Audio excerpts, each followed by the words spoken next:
Another death row production. Ladies and gentlemen, Mike Tyson, the next heavyweight champion of the world. Everybody else full. Another death row production. Ladies and gentlemen,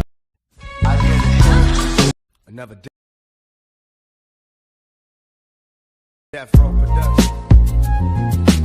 Ladies and gentlemen, Mike Tyson.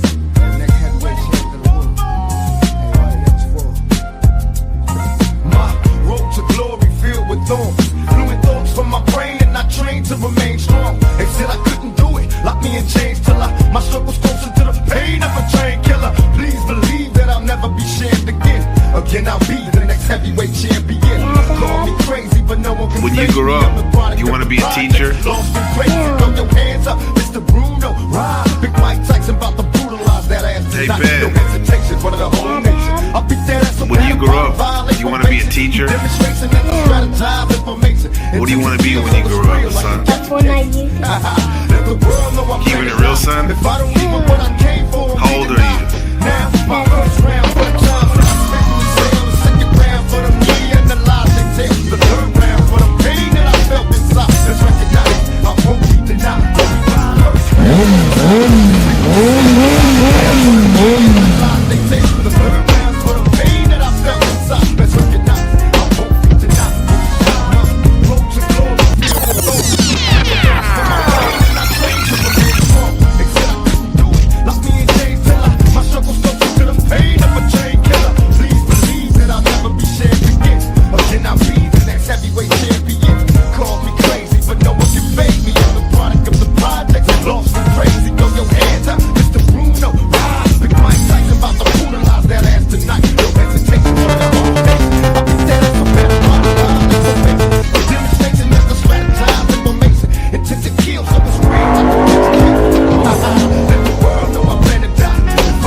I just took a slurp, I might take a nerve, put him in the dirt. I just read the stove, I don't see a clerk. Got the purple gun, hit him where it hurt. See the ups, they lurk. See him from a distance, I ain't worried, I'm alert. Catch him in my vision, I'ma aim above the shirt. What you doing, I'm trying to build it. Take a lot, but it's gon' work. Yeah, yeah.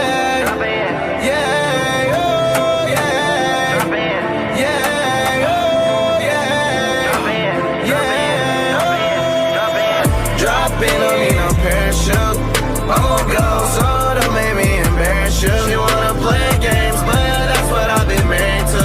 I'm a big dog, baby, yeah, call me Marvin Duke. I'ma take my time as I glide, cause this ain't hard to do. Count my V-bucks, sit back, buy me a car soon. Don't mean to break your heart, but it's mine, I'll end up scarring you. We done got it after my life, 49 been through a storm or two. Yeah, yeah, yeah.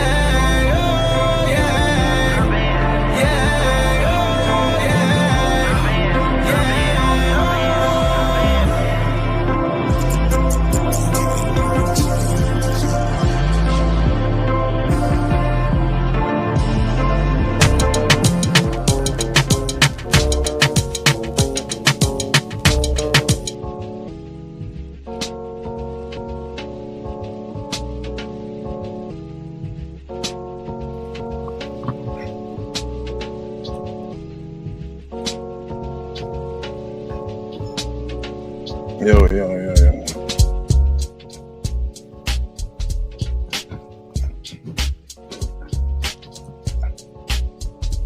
All right. What's going on, everybody? NPC The Game Live. Monday, July 21st, 2025. Sunday, fun day for y'all in the wilderness of North America. Monday for Rude Mud Crab and I, and Lady Luck, and all the other people on this side of the world. Good to have you. My name is Gabriel. Today's broadcast is Marathon Kev versus the Powder Dusty panel. Stop Smoking Now, Jean-Paul Sartre, and Choices. How's it going on, everybody? Chat already active. Shadow Buddha, the producer, in the building. Shout out to Rude Mud Crab. Check out his video, Big Dick Energy. I can't believe he did that shit. Well, I can, but that was phenomenal. I'm telling you, art is where it's at. It's the only game in town, Panelverse. Not just your creators, but you panelists are artists too. You chatters are artists too. Yeah. Hold on, let me get this out. Yeah. But anyway, good to have everybody. Vengeful Truther in the building. My brother Lauren in the building. Oh man, yeah, we got some good stuff. I appreciate you. Good looking out, Lauren, for earlier. Appreciate you. Oh my goodness, my buddy Patrick Bateman, Look Within, aka TA with 72. Good to see you, brother. Wiccan Wheels, good to see you. We're praying for you. I'm praying for you. Let's go. Markella, number one mod. How's it going? My sister. Let's do this right now. Come on. Yo, Orthodox dude. Orthodox guy. Good to see you, man. Yeah. Shout out to Orthodox guy. Blowing up the spot. Let's do this. I wasn't on the panel, but I was definitely donating it last night. That's what we do. We love our panel.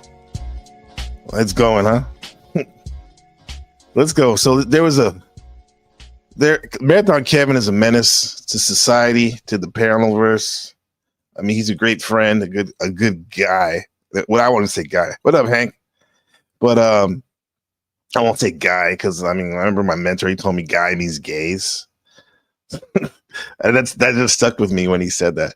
But he's a great brother, Marathon Kev, and he was like, bruh, he was a menace to society.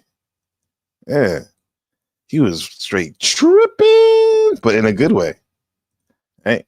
He was going at Nightish. He was going at Blind. He was going at Resto as usual, which cracks me up. Yeah. There's a link up there. Let's see. Y'all more than welcome to come up. Y'all always willing to come, more than willing to come up. Let me pin the link real quick while we do it. Yeah, but Marathon Kid's hilarious under the Leo chamber. Always causing keeping the party going wherever he goes, you know. Yeah. That's our Marathon Kid.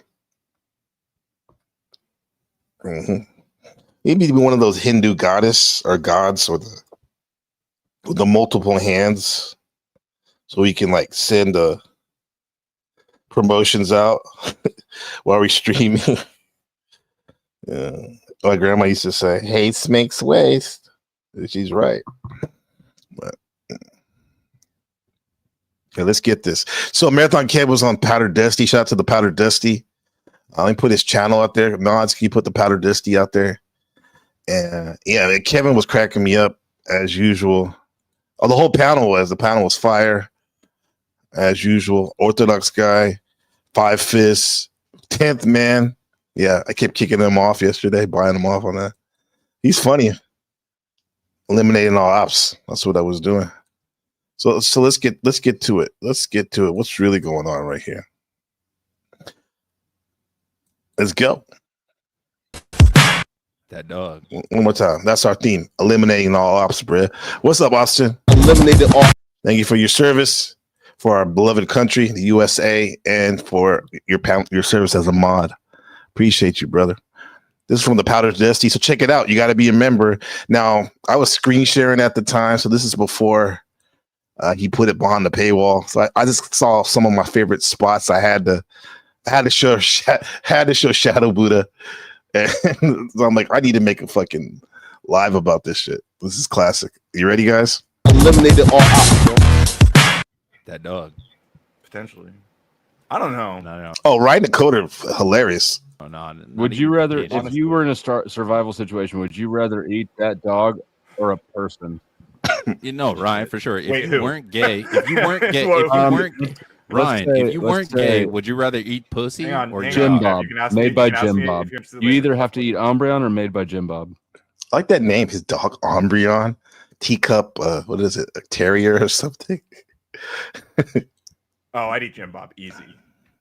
Yeah, that guy drives me crazy. He's so annoying. Now, what, Kev, were you trying to ask me? Would you out or start at something? the I'm not really asshole? interested, but kind of. There you go. okay. Well, yeah, I'm not Asshole. interested, but I appreciate it. I mean, I'm flattered, but All right, well, fuck you too, man.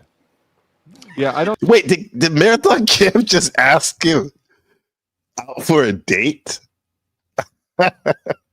What the fuck? easy.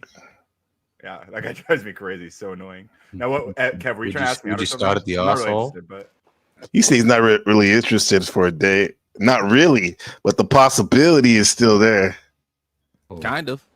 okay. Well, yeah, I'm not interested, but I appreciate it. I mean, Kind I'm of. flattered, but All right, well, fuck you too, man. That's right. No, he's joking. Oh shit. Do you think Kevin is joking, right? I'm not gaslighting myself. He's joking, right? Would you rather, honestly. if you were in a survival situation, would you rather eat that dog I'll shut or up. a person? Ryan, for sure. If Wait, you who? weren't gay, if you weren't gay, Well, if you weren't Ryan, say- if you let's weren't gay, say- would you rather eat pussy hang on. or hang Jim on, Jim Kev, Bob, you can ask me- made you by can ask Jim me if Bob. you're interested You later. either have to eat Umbreon or made by Jim Bob. Oh, I'd eat Jim Bob easy. Yeah, that guy drives me crazy. He's so annoying. Now, what, Kev, were you Would trying to you- ask me? would out or you something? start at the I'm not really asshole? interested, but Kind of. okay. Well, yeah, I'm not interested, but I appreciate it. I mean, I'm flattered, but All right, well, fuck you too, man. Yeah, I don't think I'd have to be in a survival situation to try human.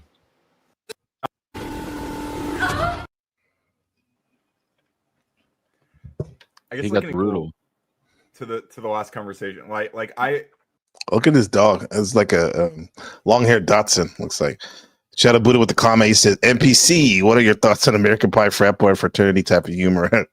Oh shit! Obviously, I like it, right? Well, there's a time and a place for it, man.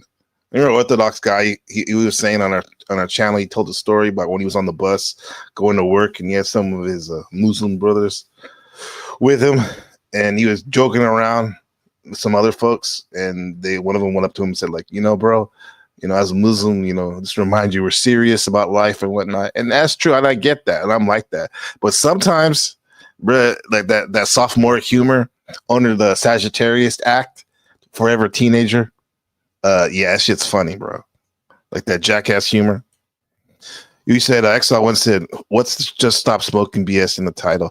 Oh, you triggered? Are you triggered because we want to get you healthy? Yeah, stop smoking. We're gonna talk about that. I found a hack for folks that might want to try if you really want to stop smoking. Yeah. I'm not gay, right? But people call me the F slur a lot, like in the spheres of What? Damn. last time, hang on. Don't beating the accusations right now, bro. Last time someone spheres of What? I think I'd have to be in a survival situation to try human.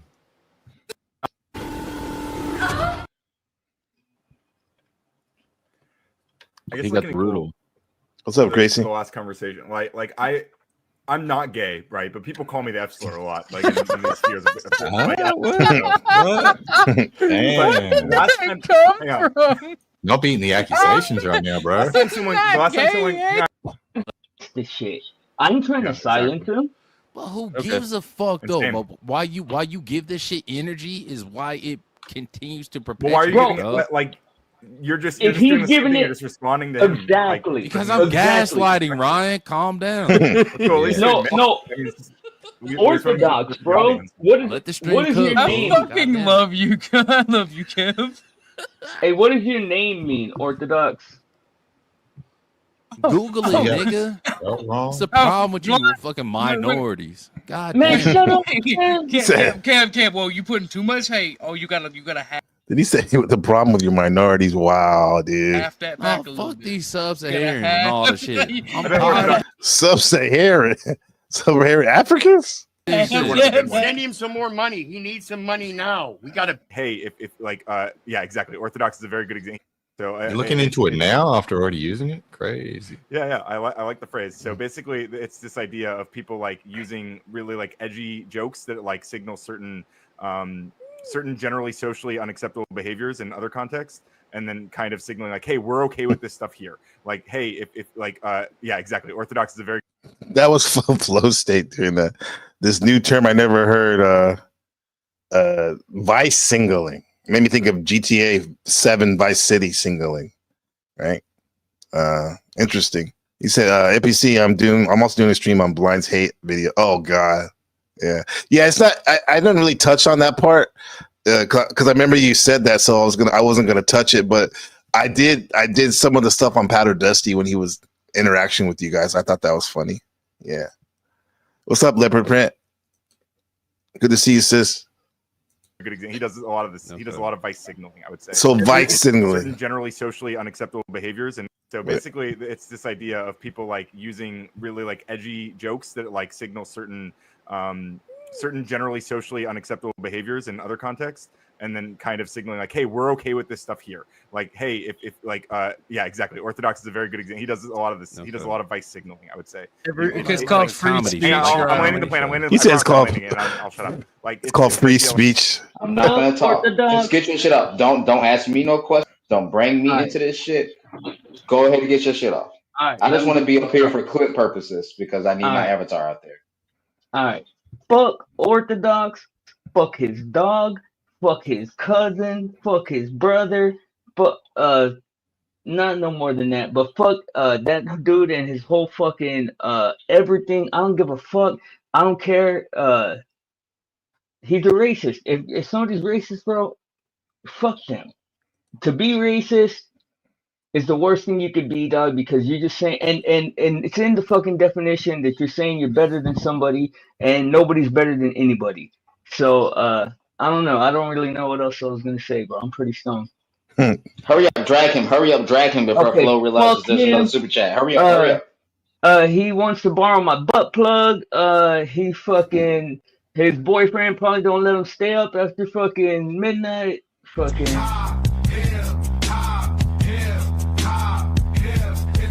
You guys are. That's actually Jim Yeah, Bob. if you're interested You later. either have to eat Umbreon or made by Jim Bob. Oh shit. What's up, Brad? What's up, big dog? Orthodox guy. How's it going, man? What's up, man? What's up, man? I gotta cover I gotta cover 3 streams just to talk about this blind character.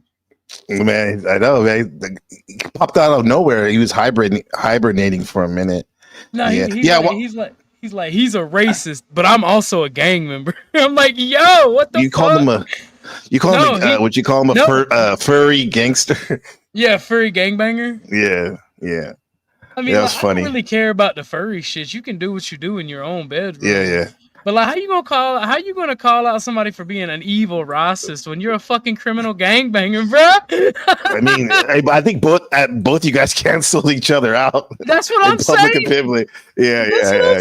Yeah, 'Cause I don't want no Crips in my house, but I don't want any minorities in mine. How about that? Damn, you guys are fucking off the hook, bro. He said gangbanger my ass, like Mitchell Truther. No. He literally said he was. Yeah, he said that. Okay, yeah, I didn't put that part in because this is literally me clipping as I'm watching. I'm like cracking my cracking up and shit. Oh, Like, no. and I'm yeah. Listen to this. I got you some funny parts because we can talk about it, but it's only 5 minutes. Let's let it run through. I mean, we can make a little. I didn't realize. I didn't realize it was no. that short. No. But then we'll come up. We can make comments like after, but you can say shit during it too. But you know what I mean? Cause I think this shit's funny to me. Did you get me fucking with Ryan? I was like, "Be quiet, baby girl. Daddy's talking." I think we might have got that part. Yeah, he's quiet too. Yeah, he listened to you, huh? There you go. Let's see. Marathon Kev's a menace. All you guys are. I don't know why I hang out with you guys. I'm flattered, but all right, well, fuck you too, man. Yeah, I don't think I'd have to be in a survival You situation. see, he asked him for a date. Not beating the accusation. I like it. right now. I like that laugh. like in these spheres of Well, we can do this right. What's up, Neutral Ground? Good to see you. I guess He got looking brutal. to the last conversation. Like I'm not gay, right? But people call me the F slur a lot. Like in these spheres of They call me the F slur a lot. Damn. last time, hang on. Not beating the accusations right now, bro. Last time someone This shit. I'm trying to side. Hey, OG, you don't have to mute yourself. You can make comments and laugh and shit. That's what we're doing, having a good time. It's all good. You missed. Just letting you know. What, did you catch what I told Ryan? Like after I lost my shit and couldn't stop laughing. What'd you say? What'd you say? I said, I was like, Ryan, I mean, I don't condone it because he started talking about how people try to throw him in a river for it. Yeah. I'm like, I mean, I get it. I wouldn't try to drown you, but I get it. You're a nerd. Locker time. Oh my god, it had nothing to do with being accused of being gay. It's just like, yeah, you're kind of a dorky guy. Yeah. I mean, I do love Ryan to death. I like Ryan. I gave mad respect for him today because he went up there to defend blind. I mean, right or wrong. Well, no, I actually agree with them a little bit. Yeah, he just went up there to virtue signal. That's just leftist shit. I mean, it's still. It's virtual single, but in terms of the tribal consciousness, he's defending him too. There's like many levels and shit going on right now. What's going on, Machine Lies? What's up, Legend? How you doing? Machine, you should like this. You should get a big kick out of this. This is from Dusty's panel yesterday. These guys, Marathon Kim, just fucking This morning. This shit was for me it was last night. But yeah. Oh, okay. Yeah.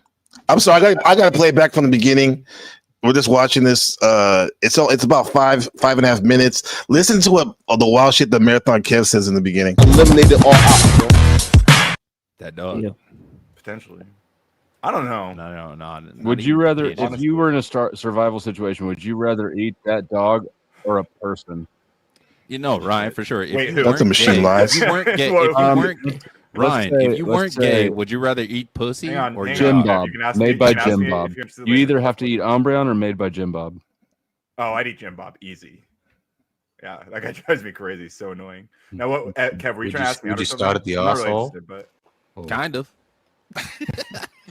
Dude, well, yeah, I'm not interested, but I appreciate it. I mean, I'm flattered, but all right, well, fuck you too, man. Yeah, I don't think I'd have to be in a survival situation to try human.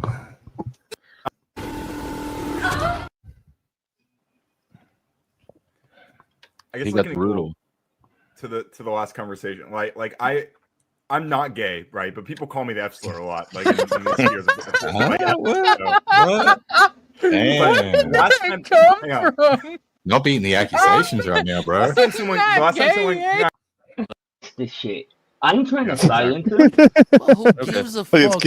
Why you give this shit energy is why it continues to perpetuate. Why are you giving it, like you're just doing you're just responding to him, exactly like, because I'm gaslighting, Ryan. Calm down. No.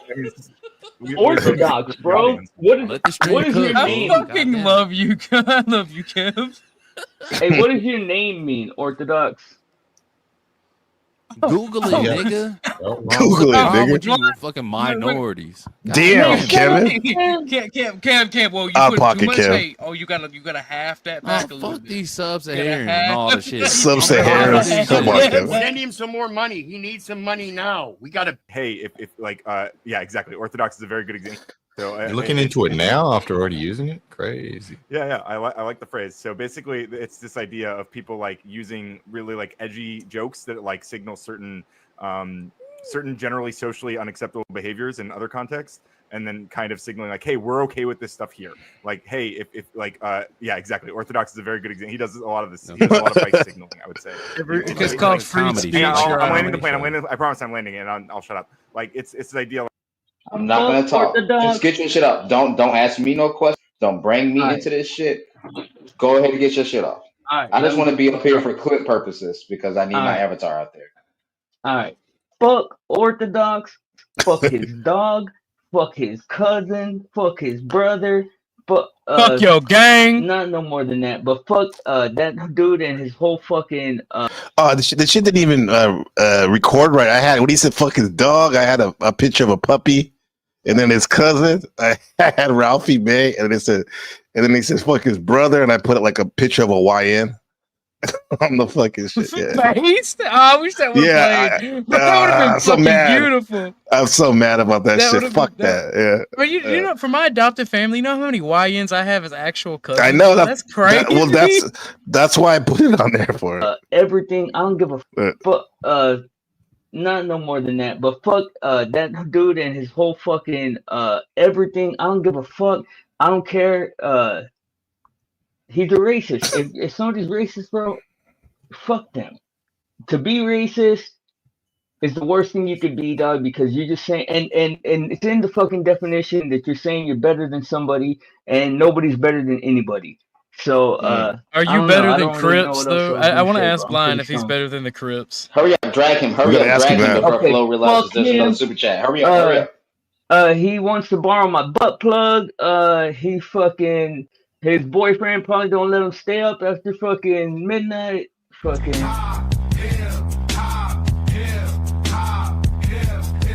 You guys are. That's actually probably true. Holy crap! It is. No, Resto is actually gayer than 10th Man. That could be a gang member. Crazy than me when I listen to Resto and Kip. I know they booty buddies. Why do they do this here? Do y'all fake like y'all enemies online? Did you get Nidish calling Kev a fucking red Resto said they fucked when they met up. That was good. Yeah, Kev is a troll. Kev is a fucking troll, but I appreciate his trolling. He is a troll. He said, like I said, he talks in two truths and a lie. Every sentence. YN shoes into the thing. Fuck. I thought we was trolling. We are trolling. I thought we was trolling too. Yeah. I guess I'm gay then. That's the truth. I'm gay. So you fucked Izzy then. That's what you're saying. I'm gay and what was the other one? Wait, what was the other one? Yeah, rewind the tape, nigga. Shut up. Yeah, the other one. Whichever one. You have a fucking Looney Tunes. You're just a weirdo, bro. Accept that. You're just a weirdo. Get over it. You're not one You're of a us. 63-year-old weirdo. They're not like us. They're not like us. Exactly. This guy where you touch Why do you have How that? the fuck did you get a Why do you peck in have the pew that? dodo, bro? You're not making a solid case for yourself, boss. You have a fucking Looney Tunes. Show me.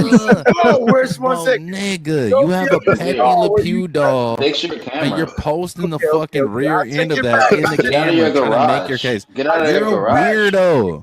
You're a weird fat Fucking nigga. weird. Show me where on this Use dog. that Bowflex, bro. Double back in a Show couple me months. where on this You're dog. fat. You touch. You're weird. Show me where Show on me this. where in Shut your up, chat bro. that I hurt Nobody you. cares. You're a weirdo. Okay. We don't care. God damn. We don't fucking care. You're nothing. Go away. A fat Fun TV fact: when all Shut this was up, going bro. You on, even have I a went and I membership laid on down this? and I Do crashed you have out a on membership? accident. Go get a membership. You called out. You fell asleep. You woke up and they're still fighting. Yeah. Actually, literally, yeah. Yeah. I fell asleep like after Blind got off. Like I'm like, damn, I'm low energy. I crashed out and woke up, and then this is when this was happening. This is what you got to. Hopefully it wasn't in your ear, so you had some weird dreams and shit. Bro. No strip clubs like titty bars. Big boys when it's snowing. Fat niggas With a membership. got wheels on till like nut bones when you smoke it. On vacation we don't ride dolphins. Fat niggas ride orcas. This summer we in Mexico, Costa Rica, Bora Bora. It's a fat nigga summer. The No machine. shirt, watermelon, snow bunnies. Yeah. What? Y'all niggas are This nigga's gay. I just want to. BBC lover. So, right. Oh, dude, did you get this dude? Wait. Shout out to that nigga because he says he's a big black cock lover. Yeah, I love my own. You ain't getting in the notice. Will Tommy be impressed? You just had to say that shit, Nightish. You just had to say it, didn't you? Concern, right? It's a beautiful and romantic story. Oh shit. Because at this point, if anyone's going to war, we're going against slow state and slave cod. If I'm doing any of these games at all, we got bigger or lower, and he's found unlikely allies in the midst of getting. Tommy hit rock bottom, and he found you there. Concern, right? It's a beautiful and romantic story. I mean, it's like a low form of debate, I guess, but but laughter is the product. Yeah. I thought that shit was ridiculous, especially Kevin going at Nightish because Nightish was hella lit, man. He was saying some interesting things, was to say, and Kevin wasn't like letting them getting off of them. Yeah, and then with you and Blind, that was wild too. Because I gotta say, he blindsided me. He blindsided, yeah. Was that the first time you met him? Yeah. Mm-hmm. Well, I've talked to no. I've talked to him like 3 times, but I've never really taken him serious because the list. Like the first time I met him was the butt plug saga on Kev's stream. Mm-hmm. The butt plug. I remember that. It's just like I'm like that's crazy. Yeah. Chatabuda was 199. He said, "Can we get TML make it rain and dance to what FN song? Which song is that? What's FN song? What song is that, man? Oh, fat nigga song. Machine. They want you to dance to this song. Oh no. He's on no. Yeah, gangsters don't dance to boogie. You know what I mean? Gangsters don't dance. That's Tucker. Well, that's right, Tucker. Shout out to Tucker. Right. I was going to use a picture of him, but I thought I took a screenshot of your whatchamacallit, your avatar. That would have been funny. Like seeing when he said "fuck your dog," seeing this picture pop up. No, I had this puppy. Let me get this shit. How do I get this shit off the screen? Beautiful dog. Whatchamacallit? Or I forgot what I was gonna say. I want to play this. Fat nigga summer, no shirt. No strip clubs like titty bars. Big boys when it's snowing. Fat niggas got reels out till like neck bones when you smoke it. On vacation we don't ride dogs. Fat niggas rock orcas. This summer we in Mexico. It's a fat nigga summer. No shirt, watermelon, snow bunnies. Watermelon, snow bunnies. Okay. Jesus. Yeah. There's Tucker right there. I see him. He's a YP young pup. Boy, he's getting so fucking big though. Jeez. Yeah. What's up, Yarpo? Yeah, they get big quickly, and then they stop. Like a 3 or 4 or something like that. Yeah, but he's only 6 months old, and he's fucking. It's gonna be big, huh? He's gonna be big. Machine Lies. Did you hear about this Tommy stuff? I played it at the end of the video. I guess Paul and Tommy are like syncing up or something. They go against Dusty and Talcott and everyone else, and you too, maybe. Yeah, I don't know. I know that Tommy and Paul, they used to have an alliance way back in the day. So okay. I think Paul. Basically, if you look at my, observe my early panels. I used to let Lou and Tommy on there a lot. And a lot of people would question the fact that he was like sign spinning for Paul. And it seemed like every other word that would come out of his mouth would be a mention of Paul. So it seemed like he was cross promoting Paul and Slave. A lot of people had that contention to make. So yeah, I mean, it doesn't surprise me personally. Yeah. Was there a time when like all those guys were on the, pretty much just going like cool with each other? Yeah, that's what I want to know. Like, I mean, I remember at the same time. Yeah, I remember there was a time where definitely What's Up Cynthia, Flow State, Wizard. Uh-huh. I mean, Jack Talcott sometimes, it was really Jack Talcott who first had an on and off relationship with Paul Enslaved. But the rest of them, Flow State, What's Up Cynthia, Wizard, they seemed cool with them for a long time.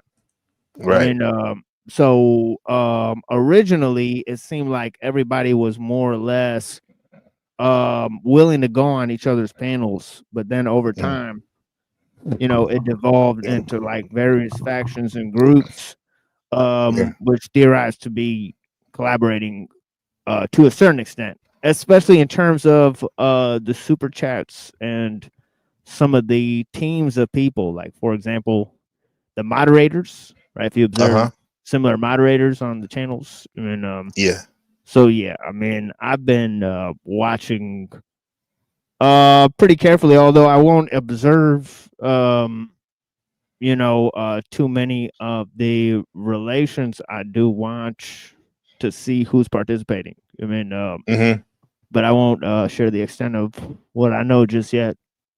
Okay, yeah. Well, thank you for sharing that, because I'm always interested, because when I came here last July for the first time on the panels, dude, everywhere I go, and when I was hanging out with Tommy too, I was always hearing this is your daddy, I'm your daddy, so and so's your daddy. I'm like, what are you talking about, bro? And so that was Paul probably referring to, right? He started that shit. Yeah, started like a lot of little tropes in the panel verse. You know, like bit non-bit, right? Bit not bit. Bit non-bit was sort of a formulation that I believe it was coined by Paul Slave. You know, I could be wrong about that, but I've heard him say it a lot. Yeah, it started back in the day with he said. Well, I'm not hogging the data. Paul. I'm not hogging the data. You guys know where to find me. It's just nobody. Harpo, praise God. Nobody comes and talks to me. I'm Harpo. Where are you at? I mean, I'm out there for you. Did you hear that, guys? You got an open panel, man. Yeah, you got an open panel. Hit him up. I'm not just gonna, you know, get to incur a lot more that shit on the megaphone. Is buy 2 airplanes. Incur a lot more persecution. Is buy 2 airplanes. A rich nigga problem. What's going on, Hank? So on this subject, the Machine Lies and I have been talking about this issue for a while. Exactly. Yeah, me and Hank have come to some interesting conclusions about the panel dynamics. Yes. What do you think? I don't agree that I don't agree about the actor narrative. I think this is just humans being humans, and this is typical panel migration. Yes, just generic tribalism. Thanks, Markella. Hank's channel right there. I agree, but I think I'll advance that to a certain degree. I think it's natural because of the technology, right?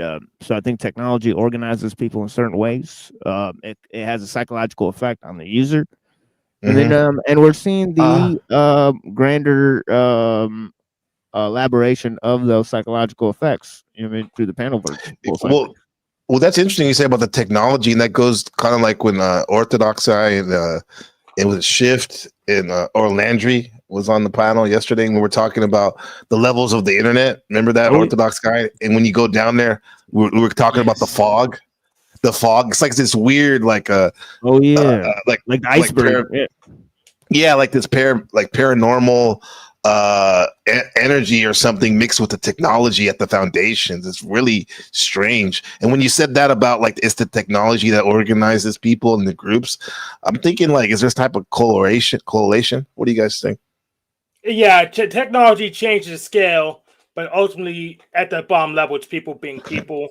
I don't think it's that actor. I run the most conspiracies on the Panelverse.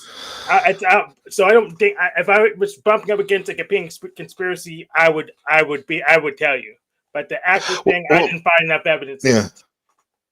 Well, I'm saying the conspiracy thing. I don't. Yeah, that we can always like assume things, but that fog stuff was interesting. Like the internet, because the internet is a very strange thing. How it can, we do what we do on it, and it just, I don't know, man. At the base of it, well, the seems like there's a lot of stuff going on. Yeah, the psychological landscape I'm talking about is the psychological effects of information overload. Obviously,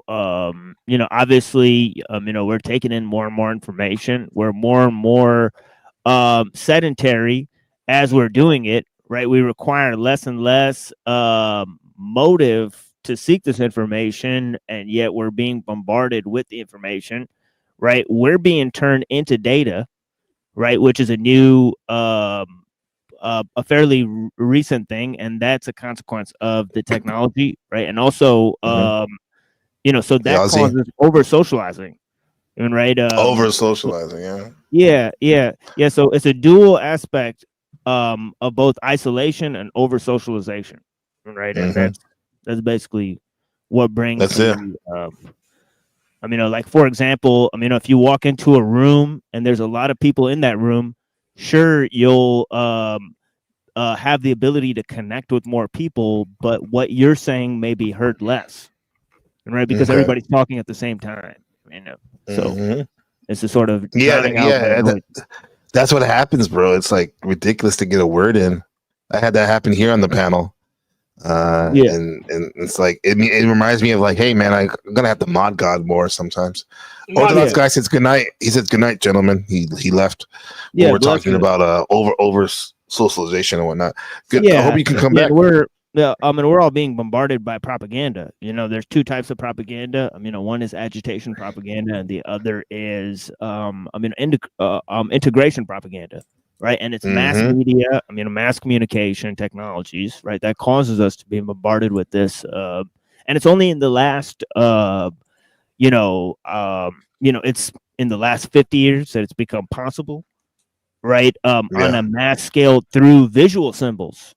Right, but then again, but now it's being amplified, right? After 85, you know, when they invented the internet, right?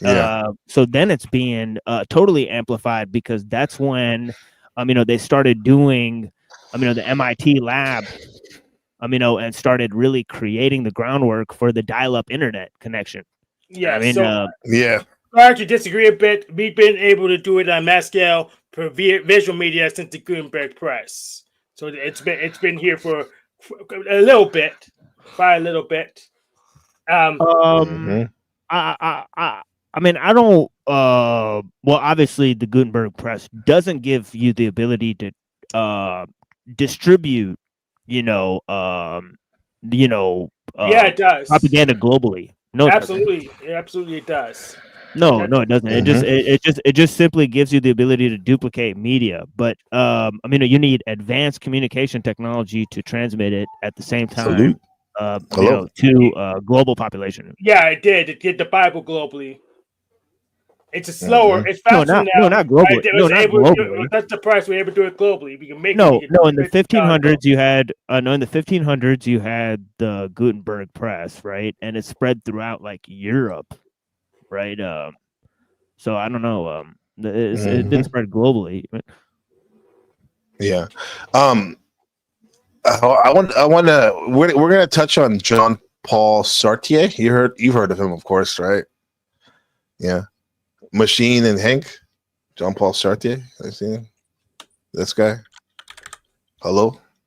You guys there? Yeah. Yeah. I was gonna touch on this guy, Jean Paul Sartre, right? Before we talk about smoking, he had some interesting things he had to say about choices and whatnot. That I wanted to get your guys' take on.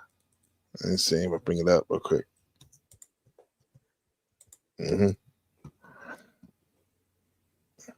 What do you know about him, Machine? Oh, well, he's basically in a line of existentialist philosophers. Now, I think existentialism had a long influence before from thinkers like Kierkegaard and Nietzsche. But the problem is that Kierkegaard and Nietzsche, first of all, Kierkegaard, his whole idea about existentialism was more about his idea about faith, right? Right. And for Nietzsche, it had more to do with this idea of the will to power, right? Now, for Sartre, his idea of existentialism, he posited existentialism as a humanism, in the worldview of scientific atheism, right? And he was a socialist. Scientific atheism. Okay. Yeah, he was a socialist. He lived with his wife in an open relationship. She was a radical feminist. Yeah, that's the woman that she helped with the third wave feminism, huh? Yeah, Simone de Beauvoir. There is you her go. name. She was a Marxist feminist who combined the theories of Marxism and feminism. Very radical thinker. So I mean, they were the cutting edge. I mean, obviously Sartre and Camus, right? They were kind of side by side, and sort of French existentialism. I mean, that was very, very modern at the time. Right. And then also too, I remember about her biography, his partner, she was promised to a man. Her father did an arranged marriage for her. And she's very rebellious and stuff, and she didn't want to of course she didn't want to do that. And a lot say that's the motivation for feminism, which is interesting that a woman that started the foundational thought for a lot of women nowadays in our society swear by, that are either married or single or in between. You know what I mean? And she had this weird, wild, personal relationship with the males in her life and females too, because I think she was like bi too. So there's a lot of variables going on. So this is what's up, Shift. Good to see you, man. This is what he had to say about choices. Let's see what he had to say. Choices.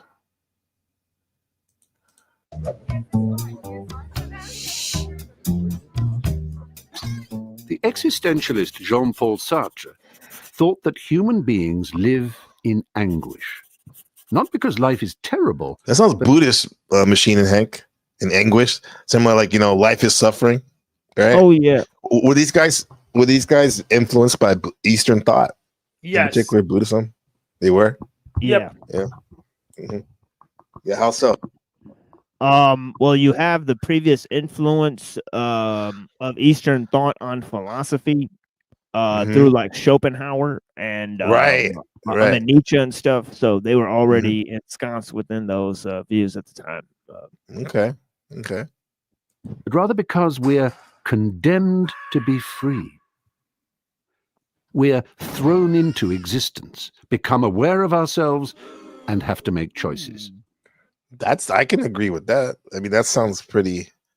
Yeah. Okay. Well, so was he someone that promoted that? Because I'm sure people have said that before in different ways, but he made it like pretty clear, I guess. We're thrown into existence, and then we have choices to make. We're thrown into a world that's already made up. Yeah. I guess like one of the main philosophers of existentialism was Heidegger. Right. Heidegger, and his main idea about existentialism was that existence precedes essence. Right. So he thought that was a fundamental critique of philosophical systems, and his idea about existentialism, he wanted to take it a step further than the phenomenology. Right. So yeah. Can you break that down? Existence precedes essence. Yeah, because up till then, I guess philosophers had said that essence, or the idea of logos, or the rational world, precedes those thoughts about existence or being, right? So some of them had contended about dualistic frameworks, right? And also, basically Kant had contended that there was a sort of correspondence between the mind and the external world, right? And the idea of essences, right? That was, at least in Western philosophy, thought of as those transcendental notions, or those forms, right, of Plato, right? So yeah, he's sort of saying, well, you have to start with existence, right? You posit being, and then you move from being to discover what are fundamental principles. Okay. Yeah. And that's where they drop you off right here. What he was saying. Sounds like Austin Murphy says goes back to ignorance is bliss. Too much knowledge can drive you literally insane. The internet does more damage than good to humans. It's causing separation instead of true community. Yeah, facts. Yeah. Yeah, but for the first part though, Hank and Machine, would you say, because you guys know a lot, in a lot of ways, you know a lot more than me about a lot of these cool things I think are cool, but like, would you say the more you learn, the more kind of angst you get too, or do you find peace in it? Yeah, knowledge has to be tied to either some sort of ethical framework or some sort of personal wealth or benefit at the very least, or else it's going to lead to alienation. I mean, right?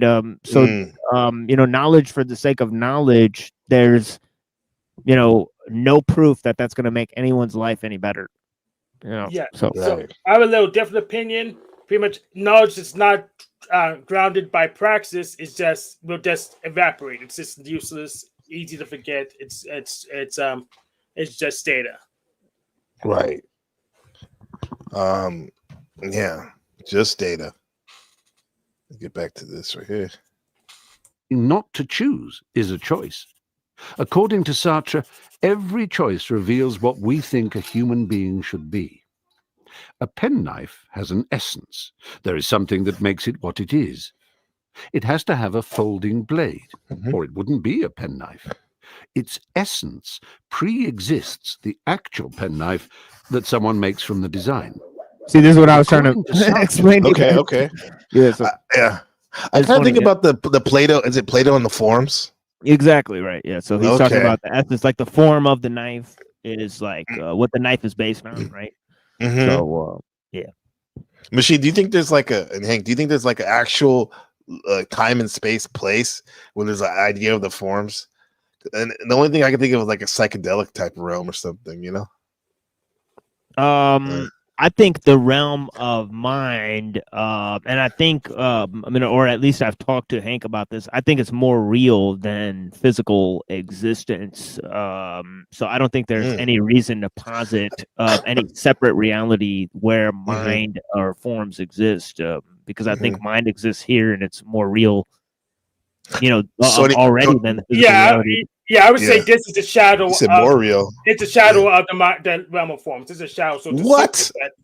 You mean you're saying the reality we're living in, Hank, is a shadow of what actually is going on? Yeah, wow. the realm of forms will be a superset of ours. So, yeah.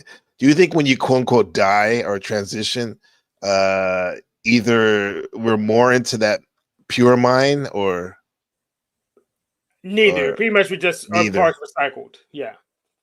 Okay. That's another thing we can get into later, maybe this whole thing, because Buddha and I have been talking about offline about like eternalism, I think it's called, and how I think in Buddhist thought, like they don't really believe that you're literally, when you reincarnate, you kind of, well, there's different schools of Buddhism, right? Of course, but like your soul, I mean, you don't take your identity with you. You know what I mean? Have you heard that term, eternalism? Yeah, but you don't take identity with you, but you're not going anywhere either. Your parts recycled. Okay. Yeah, that was the contention of Buddha, right? And there's two views in Hinduism, right? One is Advaita and the other is Dvaita, right? So the Dvaitas, right, they believe that there's a transcendental self that exists throughout reincarnation, right? Whereas the Advaita said you return to the unity of the primordial self, which is actually you become one with Vishnu, and right, so you cease to exist because you're part of the dream of Vishnu. The whole dream, you're part of it. Okay, yeah. Did they give examples of what that would look like or be like? Probably, huh? Oh yeah. What's up, Coop DeVille? Good to see you, bro. Keep the villain. Always, that brother has some good knowledge right there and a good person. Shadow Buddha says the internet is the ultimate form of desire, and one needs to have control to navigate the existential desire plane. Yeah, I like that. Existential desire plane, the EDP. So you have ED dysfunction, existential desire dysfunction. Yeah. All right. Or it wouldn't be a penknife. Its essence pre-exists the actual penknife that someone makes from the design. But according to Sartre, there is no design for a human being. No way we have to be. No God to create a purpose for us. No human nature that fixes how we should live. So there's no. So that could be the reason for our confusions for us humans.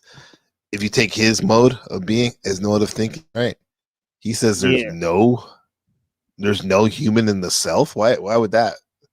How would that be according to him? You think? Well, I think he's just saying there's no general version to base yourself on of what as in an ideal or an average person. Okay. So I think he's personally, I believe he's on the right track about that. Mm-hmm. That there's no such thing as human nature, because obviously they posited this thing called human nature, right? So they could come out with the idea of universal rights. Right. So the whole notion had to come from how man's reason corresponds to nature. These ideas from like John Locke and all these thinkers, right? So I think that, right, he's going a step beyond that, right? And this is why I think he ascribed to some of the socialist ideas, right? Because they're saying actually it's society that creates the individual, right? So they're saying it's a different thing than individuals creating society through their conscious actions and decisions, right? Because they're conforming to some natural law, right? Okay. That goes along with his theory that we're just thrown into the situation. Yeah. You think it's the reason why there's no like form idea of the human in general? It's because we're all so complex. There's so much different variables. Oh in the human mind. There's more difference between a human and another human than there is between an average human and an animal, right? If you compare the two. That's amazing that then we're able to communicate like this and stuff and like have relationships with people, huh? With all that going on. Almost makes you think that there is hope out there, I guess, with all the, because in a way it seems like the chips are stacked up against you. Or maybe I'm wrong. Maybe like because we're so different, for some reason that binds us to want to know about each other deep down. Well, I think it's our ability to use symbols. Right. Okay. The animals don't have that, right? So that sort of leverages and also complexifies, our inability to understand each other. Because it's palpable. Right. In his 1945 public lecture, Existentialism is a Humanism, he declared that for human beings, existence precedes essence. That's what we said in the beginning. Existence precedes essence. The fundamental tenet of existentialism. Yeah, that is what I was trying to explain there. That fundamental line. I could be wrong, but I think it was actually Heidegger who coined the exact delineation of that concept. But yeah. I like that. I create myself through what I do, and it is kind of like to connect the dots. And a lot of times the red pill folks, they kind of co-opt that, and they try to say, they go women, they're handed everything, right? Basically, and they coddled and whatnot compared to boys. I mean, girls to boys. So they're already defined per se, I guess, in that way. And then they always say for men, no, we have to define ourselves, create ourselves. Well, that's true, but women have to do that too as well, right? Because they're human. So it's funny how because that's what I thought of when you said that statement. I create myself for what I do, we all have to do that. Chad Buddha says, first of all, Nude Guru says, the true self is undefinable. Human is an identity. Okay. Yeah. These facts, huh? And Machine said, existence is essence without form. Wow. It's essence without form. We see comment from Buddha to add on to TML's point. Other groups in Buddhist time and religion regions also believed in the Achudra Veda, a form of nihilism where there is no existence or no continuing or consciousness after death. So you just cease to exist as anything, like you're just the Buddhist contention, is that they rejected Advaita and Dvaita and said there's no such thing as a self, right? So their contention was there's no self. Okay, that reminds me of the non-duality crew, type of stuff. Chamber, what's up, Chamber of Logics, Steel Man? Yeah, I don't understand why you use the term non-dual instead of monist, because monist is simpler and gets to the point where the non-dual. Because they think monism is dualism because they think you still think that there's something that's all one, but there's still the self, right?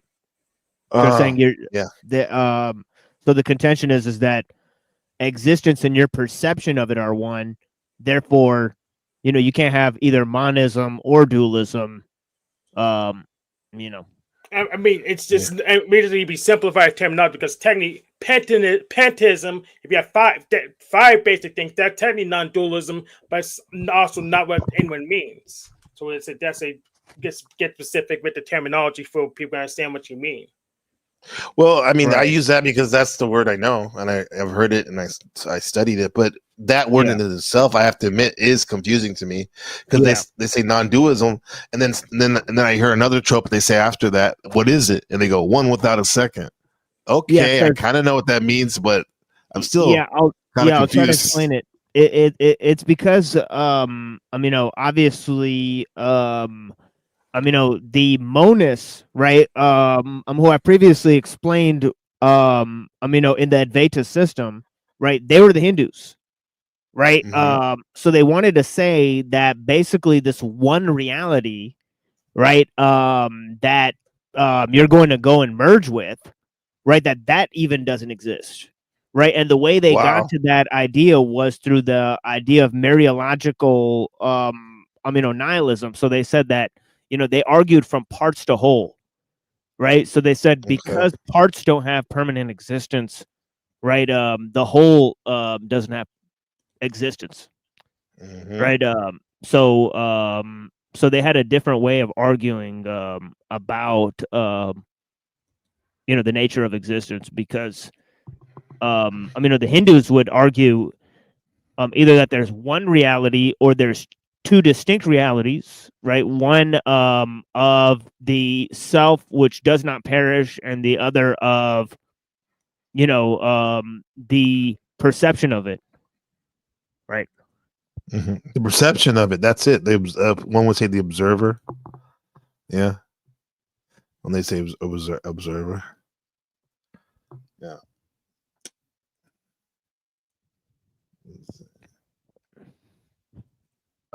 Through what I do, the choices I make in a world without fixed values. This makes me me. I am what I do. I am what I do. What heightens the anguish, though, is that every sincere decision I take presents a picture of what I believe any human being should be like. In fashioning myself, I fashion humanity. I have to act as if everyone is watching me, and there is no escape from this.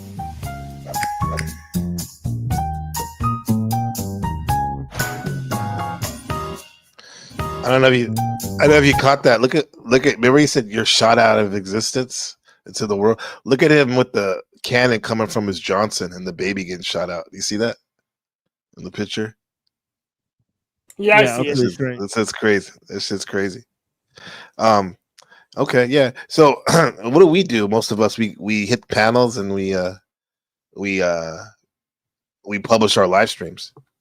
So if you are what you do, this is part of who we do, right? If that's the case, man, and everyone's watching, huh? Even when it doesn't seem like it. That's wild because there's some things I've done. I'm like, oh God, it's so cringe. But then you see other people who 98% of what they do is It's wild, man. If you are what you do, then this is what the segue with this video I saw this morning randomly. Like, I don't smoke anymore, but I know folks who smoke cigarettes. It's very hard to, if you want to quit, it's very hard to. So if we take the notion of Sartre when he says you are what you do, how can we use that, you think, to, if you wanted to quit smoking, that type of philosophy? Find other things to do, I guess. Yeah, I think it's much more effective than trying to make mental assurances or trying to acclimate yourself to a higher situation with just that you create actions that compel you to not do that. Nice, right? machine. Nice. Because so I think that existentialism is pretty strong. Obviously, it's dealing with the ideas of Plato and Aristotle, so it has to contend with years and years of programming. Obviously, it's not the only expression, this sort of atheistic expression of existentialism, right? There's also the Christian existentialism of Kierkegaard, right? And there's also the sort of less atheistic mode of Nietzsche that was relied on by a lot of the spiritualists, right, and the occultists, right? They sort of got a lot of ideas from Nietzsche, especially people like Rudolf Steiner. We were talking about yesterday on the show. But yeah, some of the other people, like Heidegger, who are existentialists, they have serious contention with those ideas of Kant and others, right, that came before, right? So they laid down serious metaphysical groundwork for their views. I think there's a lot there. I think it's definitely serious philosophy if you're gonna add Kierkegaard and Nietzsche and all of those people from the 1800s into the mix of it. Neutral Ground says, SNL says, thinking thoughtful thoughts about the existence of being. Budo is like, that Veda could be related to modern form of atheism. Yeah, the way the atheists are.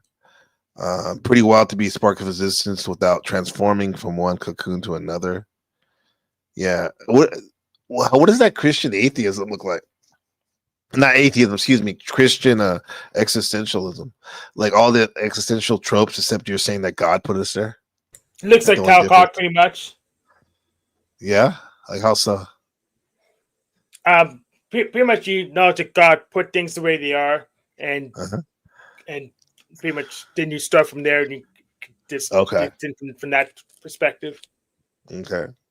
Or you can go from so in the general case, it looks like what's it called? Unitarian Universalism. It looks like Unitarian Universalism. Yeah, I've heard of that.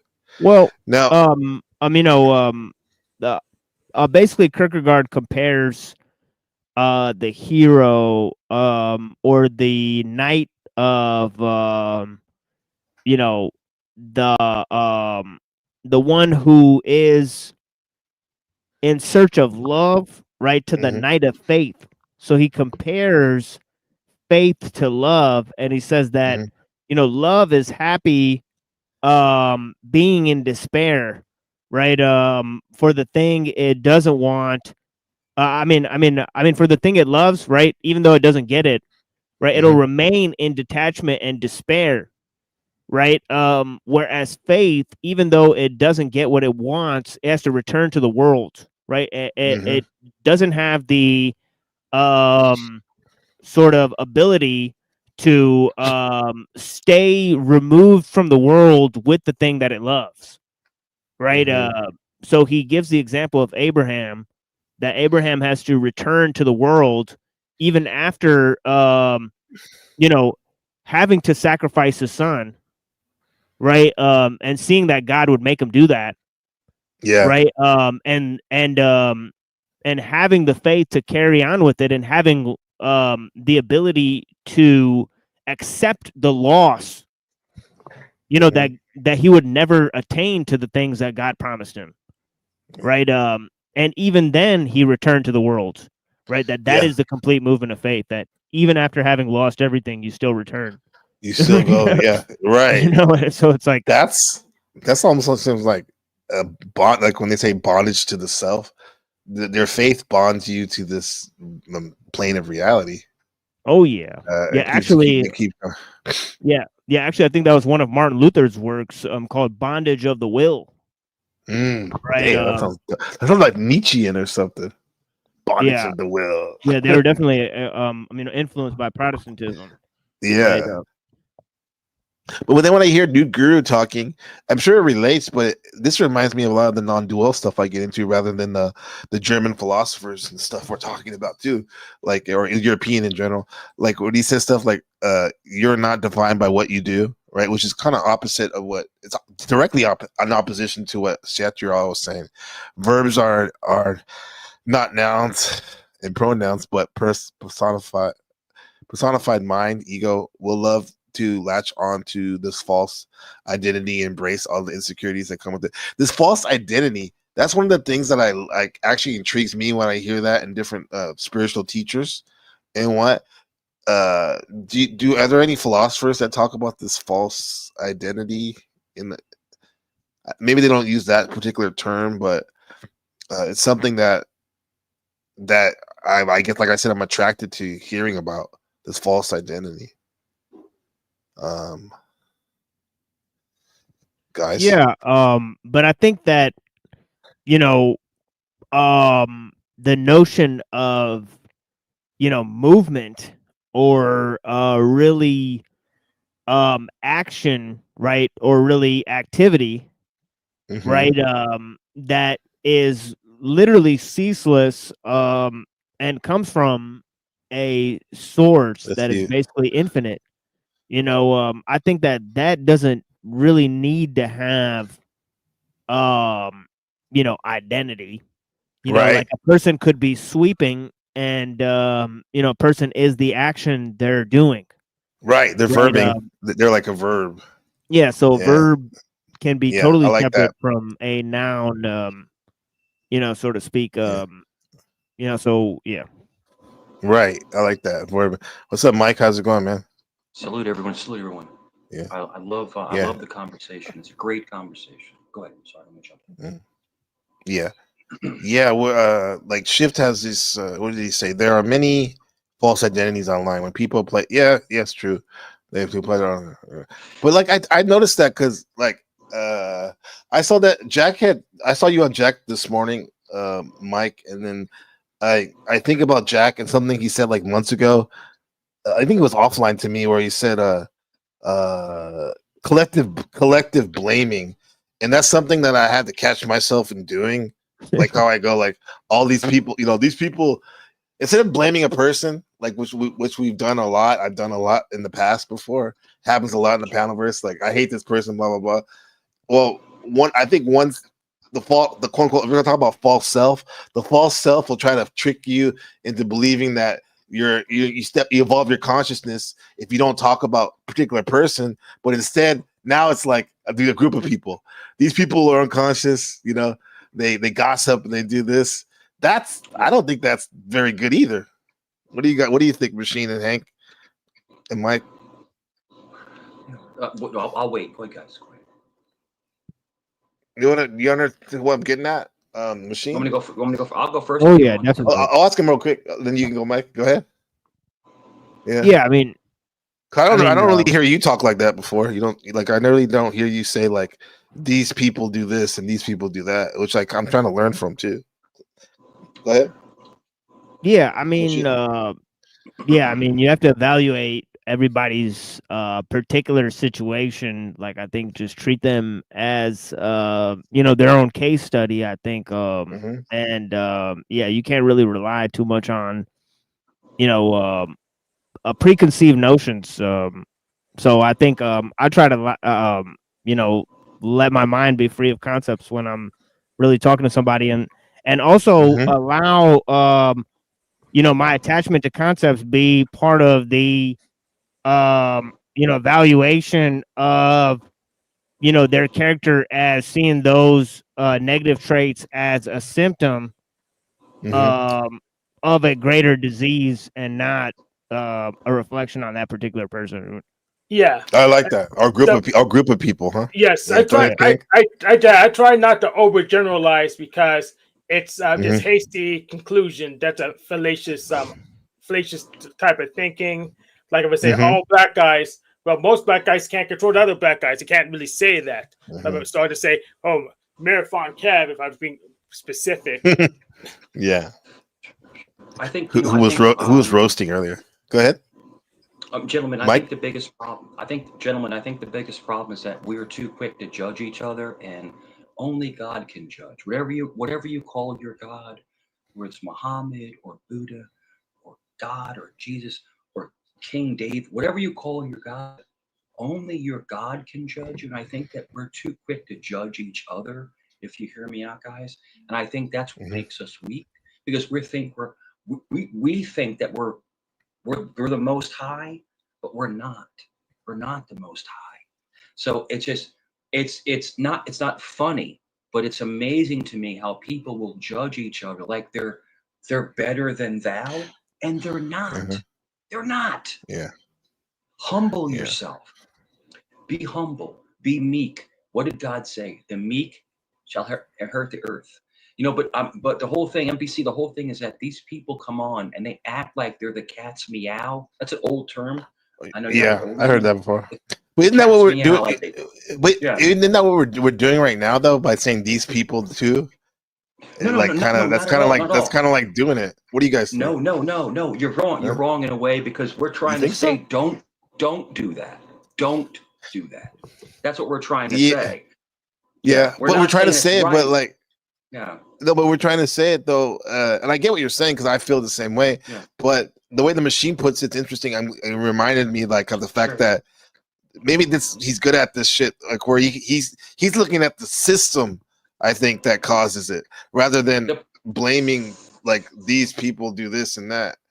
And this is the problem with me, NPC. This is the problem with me. Yeah. I am a Roman. I'm a Roman Catholic. I go to mass. I'm very religious. But then what happens is when someone pokes me, I go into troll mode. I'm not supposed to act that way. Now I don't dox anyone. I don't go like real life, but like I get nasty. Like I start ripping people, roasting people. But I should be bet. Hank has seen me roast people, but I should be better than that. But it's just like because you're human, you get pulled into that craziness, that craziness of vanity and pride and stuff like that. But you should turn the other cheek. You should turn the other cheek, bro. But the whole point I'm trying to say is that I've noticed my behavior. I've noticed my behavior on the internet is very subjective. Like in real life, I don't act like this. I'm much more calm. I'm much more chill. There's something about the internet that just makes you act a certain way. It just does. And like how? Like a jerk? Like a jerk? Like an asshole. Yeah, an asshole. I mean, you can't we're not acting like all four of us. We're not acting like a jerk. I'm talking about me in certain situations. Not here. I'm saying in other situations, because in real life. But you can control yourself, bro. Come on, man. Well, the reason you're better than that. NPC, let me explain to you why. People take liberties behind a keyboard. In real life, you're in front of somebody with energy. It's just different. It's a different interaction. You know what I'm trying to say? It's a different interaction. It's a little different, but I don't think it's an excuse. Yeah, it's not that different. Nah, it's not that different for me either, because I spend most of my time on here. Yeah. What's going on, Ezra? Bro, I love NPC. I love you to death, bro. To my face, no one would talk any. Yeah, you got like totally Robot. Is that just me, or Robot. is he totally Yeah, it's frozen? robot. Yeah. I just want No. to take a minute to say hello to my brother Mo. It's been a minute. It's good to see you. And also Yeah, Hank, blessings. brother, Salute. and Yeah. MPC, Nice. my fam. What's going on? L'chaim. 1,000 years. L'chaim. Oh yeah. 1,000 years Chendan. of having peace of mind. I like that one. That's it. That's it. And us Italians, we say Chendan. 100 years. 100 years. of Chendan. happiness. Chendan. Chendan. Yeah, So Mike, I had to turn my camera on. Go ahead, You Hank. don't know me in real life yet, but you should know damn well that I would treat you pretty much the same and probably even worse in real life. I mean, I think Hank would. Yes. In fact, right now I'm writing someone up because they tried to push blame onto me for something they couldn't solve. So I damn well treat you the same way or worse IRL and meet. Well, Hank, there you go. Hank, it's different with me and you because Hank, No I love excuses you to for death, so it's full-blown different with trolling. me and you. I'm talking about the haters. I'm about the haters, Hank. Okay. Me and Hank have never had an argument ever. Like we you must not be always friends get with Hank along. then. Always get along. Because I've argued a little bit with Hank, and I love him too. But like, come on, man. Yeah, Hank. But Hank. But NBC, me and Hank have actually never. I've had arguments with 10,000 people online. For some reason, me and Hank have never had an argument ever. I guess you don't perceive it as an argument because I try to communicate with them instead of yelling them instead. So Okay. I get it. Hey, give me 2 minutes. I'll be right back. Give me 2 minutes. I'll be right back. Okay. Yeah, Ezra. Yeah, we're talking about the thoughts, the philosophy of life of Sartre. That's how you say, and about this whole thing about we're basically thrown into the world, and someone else that they made that somebody else made for us, and we're here to define ourselves. Our actions define ourselves, or what we do. Any thoughts about that? It's a little hard for me. Only like my throw in, because I talk about this a lot, is generational trauma. Mm-hmm. So the idea that we actually epigenetically mutate based on what our ancestors went through. And so it's like, yeah, it's hard. Like this gets into like what is individuality and truthness, like is sort of like individualized racism too, if you want to break it down. And just like, are you defined directly from these circumstances, or are you defined directly from your past, right? And then it's like, if you say that you're not, then it's like, are you like, I feel like that's been villainized, and sort of like being a part of your tribe's been villainized as well, and understanding the deeper purpose of that, and maybe your purpose for being here in that connection potentially. You said that being part of your tribe. Can you give me an example? How was villainized? How that would? So again, would look? like nowadays, like not to be offensive, but just like how stereotypes get laid out. So like if you're African American, then you are supposed to fall in line with certain behaviors, right? And so that's where that idea that you would follow your culture or your traditions could get villainized. Does that make sense? Yeah, I guess from outsider groups, yeah, for sure. That could. Yeah, for sure. From uncultured, mostly white groups. Yeah. But it also happens too the other way too, but not as much. I don't think when the quote unquote minority, but they have weird things when they see other people's culture too. But the whole point is like. That happened. That's true. That does now I think about that happens probably almost everywhere around us. But now I think because we were talking about the internet earlier, because we can look at the internet and stuff like that, we can kind of hopefully be a little bit more open-minded about like other people, and to me, like the people that are still doing that, looking down with the stereotypes heavy, bro, they're behind. They're boomers basically. Yeah, that's a good point. Even if they're young. I feel like you're right. Like this what we're seeing happen even in this verse world, you're seeing more people who are coming together who've always kind of had that wider perspective. I was brought up with a wide open perspective. I'm not like one to talk. Yeah, I have Native American in my blood, but it's barely 5%. So woo. Sure. You're 5%. I think it's how you grew up. Like I grew up in Far Rockaway, Queens. I don't sound like it, but actually my real voice is more like this. I learned Midwestern diction, but the whole thing is that I grew up in Queens, New York, and everybody I hung out with is African American. Everybody, and I got acclimated, so I didn't have any hatred, And I have mixed children. That's good. So the whole thing is that, but there are people from the Midwest, that the country that never had a black friend.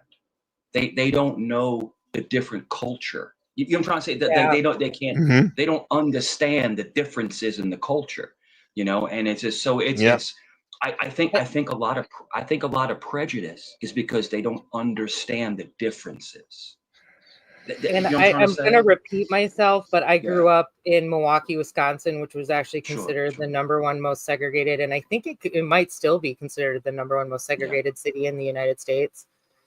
But my parents worked for General Motors. They worked, one of the most labor intensive jobs that was heavily mixed. Beyond that, they brought me up to be really, really aware. But yeah, I grew up in one of the whitest towns ever, so it's like, but it just depends on, I think it just depends on how you were, what you were cultivated around, like the culture. Sure. And I do have Hispanic family as well, so I always knew it out of the country. I always knew it. I always knew it because my grandfather had short curly hair and he was dark skinned.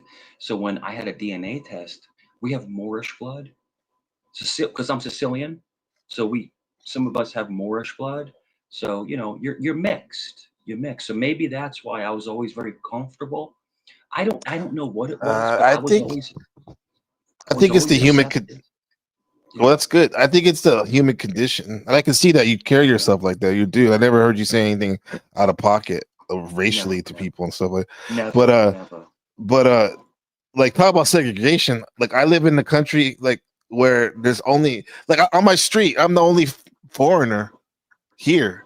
I'm the only black person probably in the whole sector over here. So I definitely experienced that, and I have to say, man. We were talking earlier about human nature, and now I think Sartre was saying something like it doesn't really exist in the forms. That's my version of it, right? With that said, I think the humans in general, bro, they're pretty cool because people here, they're chill, man. They don't treat me with prejudice. Maybe if they do, they keep it inside. If anything, they're very kind and leave me alone. And then if they, a lot of them want to talk sometimes and stuff. So you can't get any more segregated than this, man. Like I'm plopped in a world where it's completely different. I stand out like a sore thumb, man. And, are you the only black man for miles?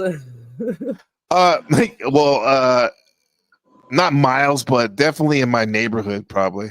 There's not that many. Most of them live in the university about 10 minutes away. But yeah, I'm pretty much, there's another guy I see every now and then, but that's it. It's all Asian people mostly. All Taiwanese people. Interesting. Yeah. Interesting. And I can still maneuver. Are you in a smaller village? No, village. It's there's over 1 million people in my city. Oh, you're I live in the Taiwan, oldest. aren't you? Yeah. That's in Taiwan, yeah. This is first world and whatnot. Yeah, they like American culture. Now it may be different, like we said, the villages. If you go to mainland China, they may be kind of want to touch your hair and stuff. It's kind of rude, but hey, man, they never seen, like Mike said, they probably never seen a black person. And with that said, bro, even there, I've watched these videos, these vlogs of black guys and girls there, and the people are cool, man. I think the world we're living in, it's getting better. Of course, there's a lot of evil things here in America. We're in our little bubbles and stuff for the most part, but I think I'm an optimist. I think there's still a lot of good here, right? I feel it too. Yeah, I'm actually shocked that I thought there would definitely be at least more of a integrated population even there, but nah.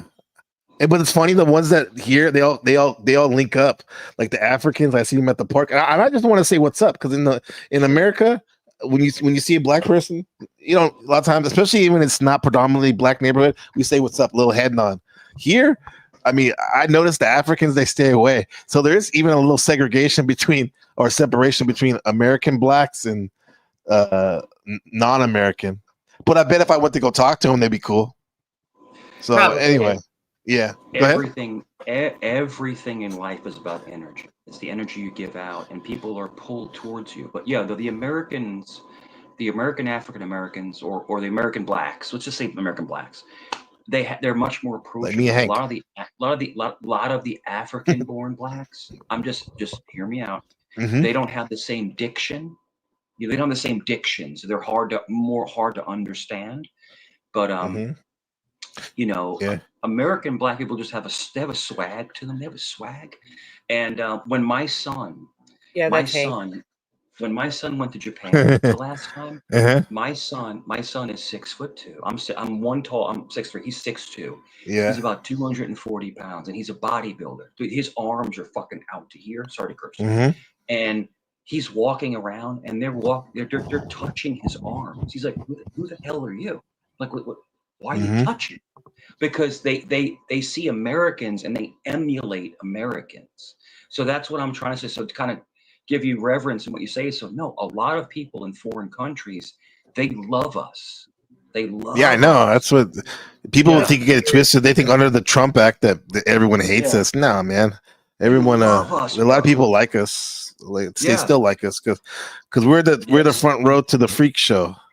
What I went to freak show slash beautiful what they call it, afternoon picnic or lunch tea party.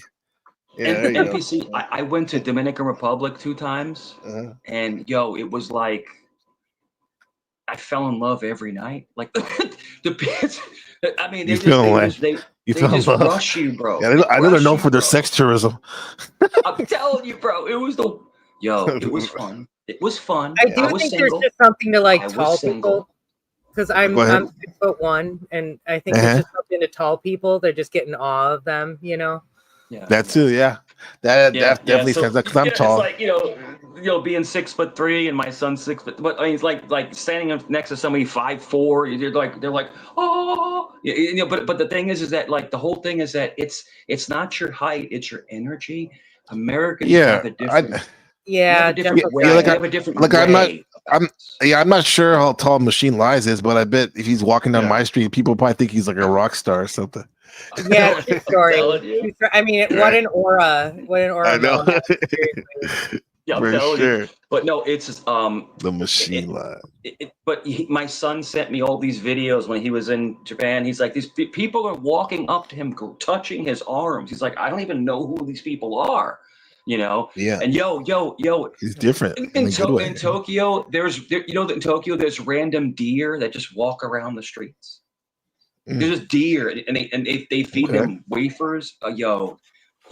Japan is wild, bro. Yeah, I've been there. I've been there one time. I thought it was cool, but I need to go there again to check it out to give me my full report. So it seems like it is. Shadow Buddha says, "Thank you for sharing that." NBC, remember when you read the article? Remember when you read that article about the loss of cultural identity and ancestry traditions amongst many whites and Black Americans in the last couple hundred years due to several factors? Ezra, you seen that before? Have you ever? I don't think I have. Think about that? But what do you think about this idea? Yeah, and funny enough, I literally just finished my homework. I was all like, I was just feeling all relaxed. I'm like, I need somewhere to like release this energy. I just finished all my cultural responsiveness. So it's literally like right on par with everything we're fucking talking about tonight. You can release on Mike and us and the rest of the panel. I have a good, if you're down, I have a good video based on my homework, no joke, that directly connects with a lot of the talk I do already.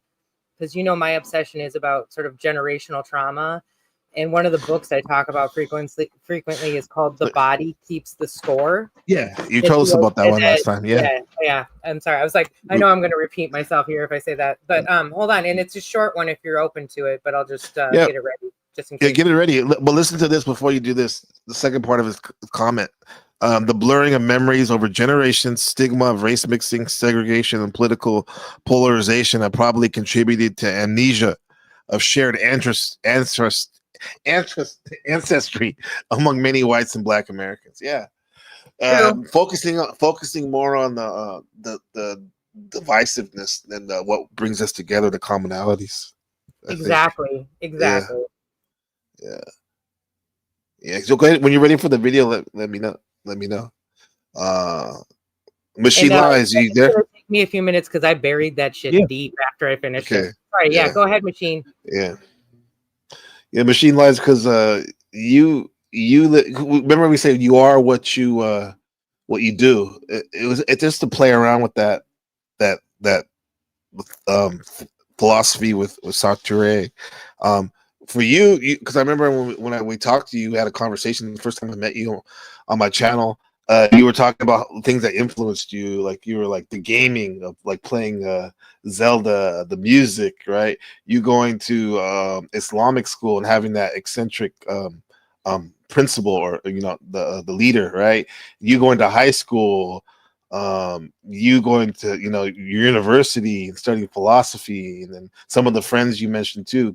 Rest in peace, some of the guys that influenced you and your brother. So, would you say you're like a culmination of all those things plus other things make you? Because I never met anybody like you. You're very unique, bro. Like, we're all unique, but you definitely stand out, Machine. Oh yeah. Well, to bring it back to Sartre, I think his whole idea was if you're lonely when you're alone, then you're in bad company. So that's one of my favorite quotes. Break that down. Sartre. Well, I just think it's it's about like having an actual style and comfort with yourself instead of trying to acclimate yourself to whatever's going on. So so I think he had this strong notion, because we think of like existentialists as sort of being guided by society or something like that, but it's actually the opposite, right? It's a strong sense of grounding in your personal affairs and their relation to the greater sense and how you influence the world. Right. I think a good existentialist would think of their group of friends and everyone around them as sort of like being like the committee that runs the events in the world or something like that. I like that. Yeah. That's ill in a good way. Yeah, that's good. I like that. That means you're never alone. It's like that movie, that weird movie with all those different people living in the girl's head. You remember that movie, Inside Out or something? It's called, right? Right. But those are all your friends. Yeah. Yes, and a lot of people I have issue with on that panel verse with people who aren't comfortable with themselves, so they need to try to force other people to act the way they want them to. Yeah, try to force them. Yeah, some of those. Hey, where'd you go, Mike? You left. Okay, you want to build with us? It's all good. Thank you for coming up, though. Yeah, this is cool. No, but Hank, not to call it Jack Talcott, but I'm thinking it was the King, the Queen Stevens, and some of the other people. But anyway, let's get on this. So this is trauma, maybe woven into our DNA. And as like a precursor, think about the panel verse. Think about the tactics that people are using to sort of trigger you to get you riled up. King Stevens a beautiful example of it. The tactics is right. Why it's best just to laugh with him. Yeah. But and when this title says, sorry, or Adam. I try not to. I try to be the bigger person. I have my moments. But more or less, this is the idea again. What we're getting into. So it's saying, trauma might be woven in your DNA. Well, they've shown this beyond. It's not just Native Americans. And again, I'll just reiterate, this is what I get into with like epigenetics and generational trauma. I've mentioned that multiple times. Right. You guys want to watch this for a couple minutes? Yeah, of course. Yeah. Okay, cool. Thank you for sharing it. Yeah, no problem. Welcome. Let's go whenever you're ready, Ezra. Our people suffer from something. An elderly woman, a full-blood Dakota from where I'm from in Crow Creek. I was with her one time and a lot of bad things were going on. A lot of bad things. And I had asked her, Why does this always happen to us? Why do we do these things to each other? Why does it always happen? And she didn't say nothing. She was driving a car for a while. I looked over at her, she was crying. And she said in her language, Ioki Shicha, a deep embedded genetic depression. See, our people at one time, the Dakota people, or all Native Americans, had a very strong connection with the Creator, a very strong connection with Mother Earth, a very strong connection with nature, the forces of nature, all living things on this planet. And all this was taken from us like that. Mm-hmm.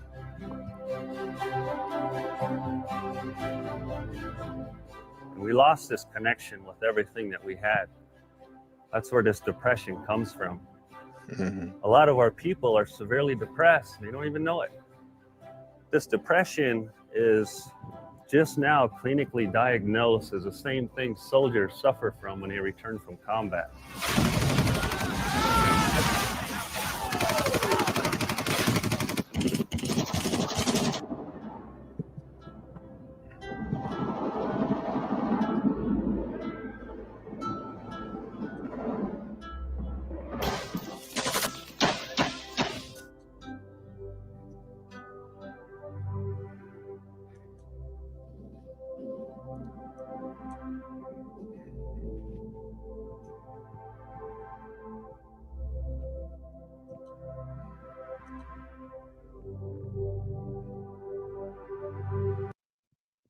Mm. That was good, man. Short and simple. Yeah.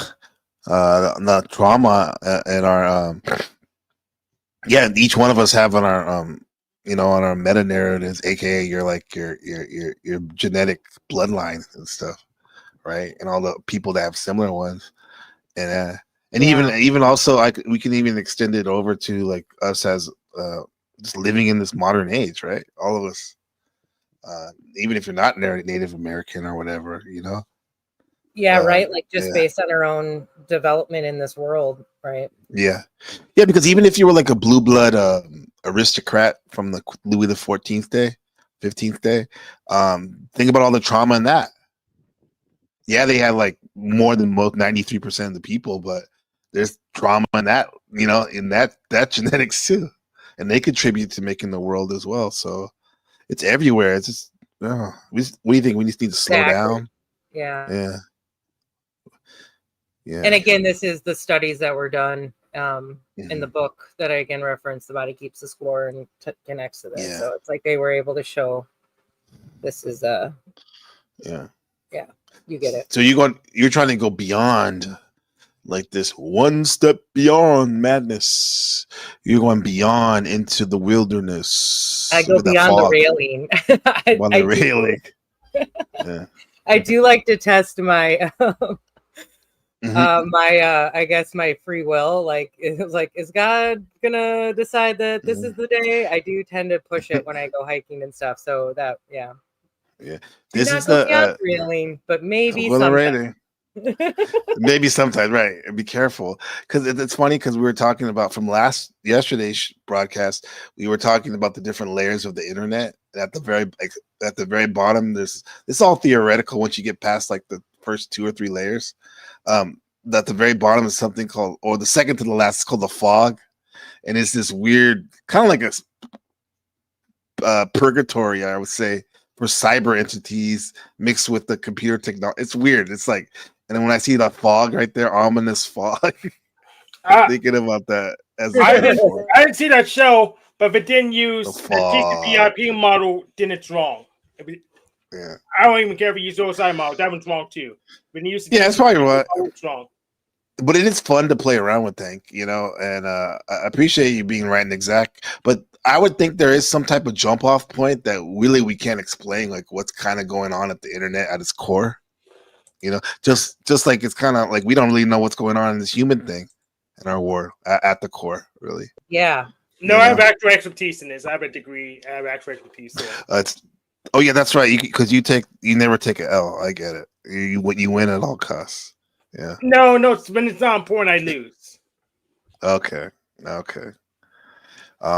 Mindful exposure says definitely connections on emotional levels just based on what controls their environment. For sure. The emotional level gets overlooked. It's overlooked nowadays, man.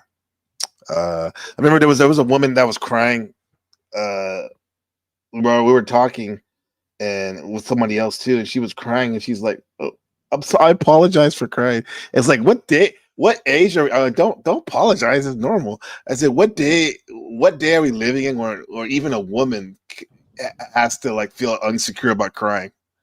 It's bad enough that men are shamed sometimes for crying, so it's like it's wild nowadays, huh? No, man up, woman. Okay. What's up, Sorry, Ezra? I was just going to say that means a lot to me because I've been going through some pretty serious transformations. I remember you saying that. God has forced me into some serious, like, girl, you got to get your shit together. Partly, I'm about to start this huge project, so it feels like quite transformative. That's right. Moment. But Yolanda's here, my sister. She knows what I'm talking about. Literally just talking to her about what's happening, she's heard me just start to burst into tears I don't know what it is lately, and she knows I'm not normally that kind of woman to be quick to that, but it's definitely something transformative is happening across the board. And transformative for sure. I have to give into it a little bit, but I can't tell you like things like people are falling off that should fall off, and people are falling back into place that I've been waiting for that moment, right? And it's like you talk about timing, right? Yeah, it's like a seamless transition. It's kind of like in the panelverse, for example. Like let's say this was your panel, and I have to leave, and then as soon as I leave, Yolanda comes up. Like it's a seamless transition, right? Yeah. Wait, was that? Should we do that real quick? Yolanda, get your ass up here. Yeah, come on here. But nobody has to leave though. No one has to leave though. But yeah, exactly. I tend to dominate, so I try to because it's just natural for me. And even if we're in person, I really do try to check myself. I'm a loud person. That's I'm fine. tall too, so when you see I have a presence. And it's important for me to keep it in check because it's important for other people to be heard. And you want to talk about a woman who has an NPC. I appreciate how much you have supported her. She has such a beautiful message through and through across and she can lay it out way better than I can across the panelverse and so anyway, shout out to Yolanda. Yeah, she definitely gave me a couple months ago when I connected with her for the first time. Gave me faith again because there was an arc of me like saying like basically like I'm done with this stuff, man. These people here, and I was collective blaming. I was like, there's no positivity really, and then I look at myself. What was I doing? Was I really giving my all? No, I wasn't. And it's funny when I started to try to change what I could in my environment. Hey, people like Yolanda come in my life. I reconnect with Machine and Hank. I have to back you up on that NPC. You've actually given me some faith because thank you. I am gonna and I've talked about this multiple times. I am mostly retiring, and like Mo's is probably and yours is probably when we're having these productive kind of conversations are probably the only places I'm gonna go to because you guys know I'm working on this big project, and you're the kind of people I want to share with and potentially grow with. Outside of here and meet in real life. Yeah, I was thinking about that. What we talked about. That, yeah. Like at dinner the other day, I was like, "Hey, I'm excited about what Ezra has going on." What she said, dude. Let's make it happen in Taiwan at this point. I mean, we can do for sure. a sister brother situation, right? Yeah, definitely. Yeah. Yeah. So. That was awesome. The trauma and stuff like that. That's generational. The Buddha was saying this. Ezra, he says, to add on to generational trauma, do you think geographic and economics can also contribute besides DNA? Like for the natives, they were all isolated on reservations away from huge cities. Definitely. I did respond. Yeah, you actually highlighted my comment before you. Oh yeah, that was it. Okay, it's all good because you're just keeping on top of it. Yeah, and this is again where it gets down to how our emotions actually dictate or can alter our physical. And the isolations that happened were actually pertinent to the survival of some of these tribes, in my opinion. And then actually the detriment, as we kind of understand actually in our history, was the integration of these others who forced them into their own, mostly just to misunderstanding and like partly cultural appropriation, but like also not being able to dialect correctly with each other, right? Right. Yeah. So I don't understand why you have to retire. You could just integrate. So you could still run your presentations. Just don't open the panels, and you just be the main event whenever you come every 3 or so months. Thank you, Hank. And actually, I mean, I am going to be filming the production of our foundation. So like, right, we're legit building a foundation. So I am actually going to be integrating a lot of that footage. Plus, you guys have yet to meet my business partner because he doesn't. We actually, ironically, we met through the Panelverse many moons ago. It feels like. Some of you guys don't know my OG origins to the Panelverse. If you guys know like Autodidactic, from him, there was a friend that I used to do a show with. We called it the Magic Treehouse. This is such long lore, and it does not Magic matter. Treehouse. Nice name. If you've heard of 007, I'm not Richie. him. He's not necessarily said the nicest things about me because our falling out had to do with shit that is not important to anybody else, right?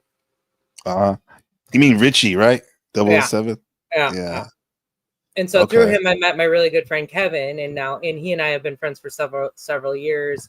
We've been working on this idea for a long time. We were, he was living with me over here for a minute, and now we have our finances in order, and so he's building our first set of headquarters actually, and then we're going to be building our foundation elsewhere. So that's exciting. Much love, Mo. I'm sorry. I'm What's up, Mo? Nice to see you out here tonight. Hope I didn't talk you away. No, you're good. Yeah, you're good. You probably got something. He could be back even. He could be back. Like now. Yeah. Woo! I miss you, Mo. Seriously. Been thinking about you. Yeah. Yo. She says she misses you, Mo. She's glad she reconnected. Mo. The real Coupe de Ville wants to know what's the name of that video. Damn, your hair is curly. That looks good, brother. Yeah. Ezra, could you put that video in the back chat, please? Oh yeah, definitely. Yeah, sorry. Hold on a second. Yeah, and Coupe de Ville, you're more than welcome to come up, please. I actually encourage you. I request that you come up because you're a good brother. This is a really high level of consciousness. I'm curious to meet my friends. Right, I know Mo for a couple of years, actually for a lot of years on Facebook, but then we just started building and the streams every now and then in the Discord the last 2 years. Yeah, so yeah, a Coupe de Ville, please come up. No, let me get this Ezra video. Yeah, thank you for sharing, sis. There we go. Okay, so yeah, now I wanted to get into because the thumbnail said "quit smoking now," right? And it goes along with what the machine was touching on, what we were touching on about like the existential stuff and kind of like you are what you do.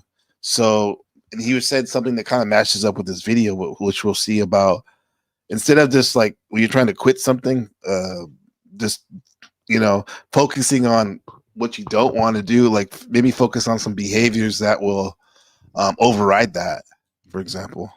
So let's see this. I'm curious what you guys have to say. I just stumbled upon this morning. Yep. Yeah. There's something called rewiring your brain, which I talk about exactly in generational trauma. Yeah. It works for addiction. Yeah.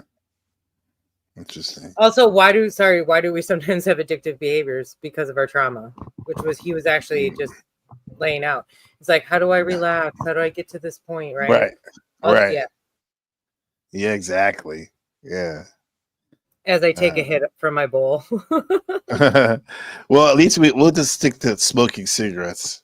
And then if someone chooses to use it for smoking weed, that's one thing. Yeah. But cigarettes. I quit cigarettes years ago, actually. Yeah. But that was when I moved to the Pacific Northwest. I was easily able to get I can see that. Like, I didn't start smoking every now and then until I moved here to Asia because I don't have any more weed. Yeah. I never done any quick, but I just don't like it. So. With cigarettes? Yes. Yeah. So I just never have any because I don't like it. I don't necessarily like it. There has to be the times in the past where I smoked cigarette while I was streaming. That was actually kind of fire, I have to say.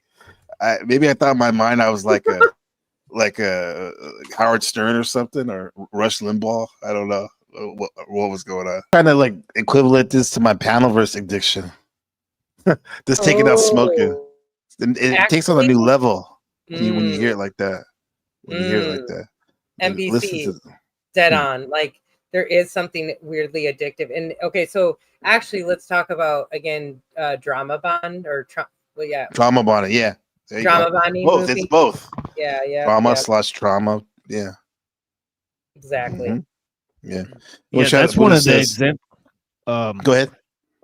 That's one of the examples that Orwell used in Road to Vegan Peter. He was actually commenting that people get addicted to technology, and it's exactly like drug addiction. And you could see people who are addicted to their cell phone, they're addicted to video games. They're addicted to social media. It's no different than a addiction to a type of drug, and there is a dopamine effect as well, that's measurable. So yeah, you're so right. Like even like drama, like looping with each other has a dopamine effect, so it's actually like similar connected. Yeah. Look, in a weird way, I could be having like a fire monologue and all this in my mind or whatever, or the people listening like it, but there's something to be said when you guys come up here. I feel like much better. I feel like a boost. It's relative. It's relative to like watching porn, and that sense of intimacy that's false. It's the same as like social validation. It's a false social validation, right? Because ding ding. Actually, because you don't actually you're not actually embedded with those people. You don't actually run with those people, right? So you guys don't actually have to hold each other accountable in any sizable fashion. I don't know if that's been said before, but that was a fire connection. Literally, it's kind of fucked up to say, but the connection of your like addiction to porn is the same to like this sort of drama bond looping. Yeah. But as a porn user, it's not as good. It's just it's just a way to keep myself from going ape shit over my You know what it's like. Really quick, that is such an honest statement. Holy fuck! Yeah. Thank you for saying that. As a porn, what do you say, user? He didn't say addict. He said user, right? As a connoisseur. As a connoisseur. There you go. As a connoisseur, he's very honest. You're right. So the porn for me, the porn would be like no. What was I say? That'd be like the Paddleverse would be like a cigarette smoking, and then the porn would be like weed. Because a lot of times when we're back in the day, we smoke cigarettes just to hold space for when we didn't have weed. That's how much we wanted the weed. That's exactly. That's what the Panelverse is for, huh? When smokers quit, they believe they suffer terrible physical withdrawal. So you think when Panelverse addicts quit, they feel terrible physical withdrawal pain, right? Oh yeah. There are people that do that. They're like, I'm not going to smoke cigarettes, so I'm going to chew tobacco, or do the patch and all that. What would be the equivalent of a Panelverse addiction? You think? Like, I'm not going to watch. Or you say like, I'm not gonna hop on panels, right? But I'll still stream. You're in a chat instead. I still stream. Yeah. Yeah. If you know you get no time chatter, that's equivalent. That too. Yeah, that too. Correct. Yeah. Speaking of someone in the Panelverse, I think technically you're in the Panelverse now. Modern Men Lost Again. What do you think about it? I don't think I'm in it. To be honest, I don't think I'm deep enough. You don't think you're deep enough? Okay. I think I'm still Okay. far removed enough for it to not be necessarily the case. So you're a recreational user, like a party user, every now Well, I and mean, then. I've kind of gone to some other people's like streams, and it's like, well, I don't really see the point of going to like as many as possible. I kind of stuck with you and Jack for now. That's smart. Hey, that means a lot. That means I gotta up my game, be consistent. Yeah, dude, what the hell? So you don't go away. We got a guest. Hey, Yeah, Noel, dude, Hey, that's me. that was dope. What's I know. I thought it was awesome. I love I it. thought it was awesome. dancing. It Yeah, warms Noel, dude. I've known you for a long time. That warms my heart. Hi. Noel, Oh my god. Noel, you're awesome. Oh, I know. What's up with that? Hi, I'm doing good. Good to have you. Yeah. Can Yeah. I be up? What do you want to be? Ezra? Sure, by Ezra. Sure. You already You be next there. between me and Ezra. Ezra. There you go. He's right here. All of the apply. There you go. You see her? Ezra, can I call you Mom? You don't it's been a long time, Noel, but you actually used to call me Mom, and I would love it. Can I or how many moms do Sorry, you yes, need? please. Okay, how many moms do you need? Yeah. Noel, You have what we're doing? Marco, you have Annie, you have Ezra, and you have Jeffrey's assistant. You got Margot, huh? Discord. You talked to each other on Discord already. I could. Yeah. Wait. Is this the person that I talked to on Discord? Well, you talked to her on Discord in Fun Machines Live's room. You talked to Zephyr for a There's long Noel's time channel. on Discord. Where is it? Where is her? Markella too, huh? Where is her Discord? Can you text me on Discord? I'll put you two together right now, just to prove it. Okay, thank you, Hank. Noel, let me ask you a question real quick. Yes. Are you doing good? Have you been going to other panels today? Yes. What's it like out there? And I really cussed out one of my. Oh shit! I really cussed out one of my YouTubers that I don't like, and I don't like. Okay. No, I'm sorry. I need to Okay. calm So down. it was time. It was time for it to happen. Yeah. And I really live streamed her 2 times, and she was so mad. She didn't even say I'm sorry. Wow. She was scared. She was speechless, huh? So, Yeah. but you're doing good. This Yes. we're trying our best to be positive and have fun and learn I'm too. sorry. I need No, you're good. to calm myself down. No, you're good.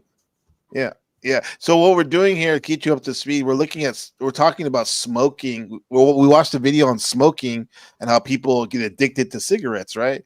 And so, but now I'm thinking, a lot of us, including me, I'm kind of addicted to going on these panels sometimes. Like how people always want to smoke, they're addicted to cigarettes. I'm kind of like this with this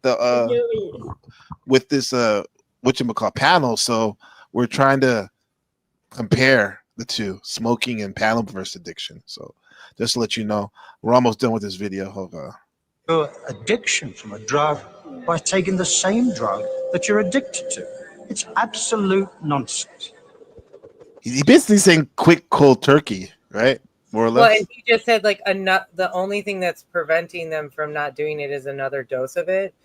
But actually, like you have to get at the underlying factor, which you just highlighted.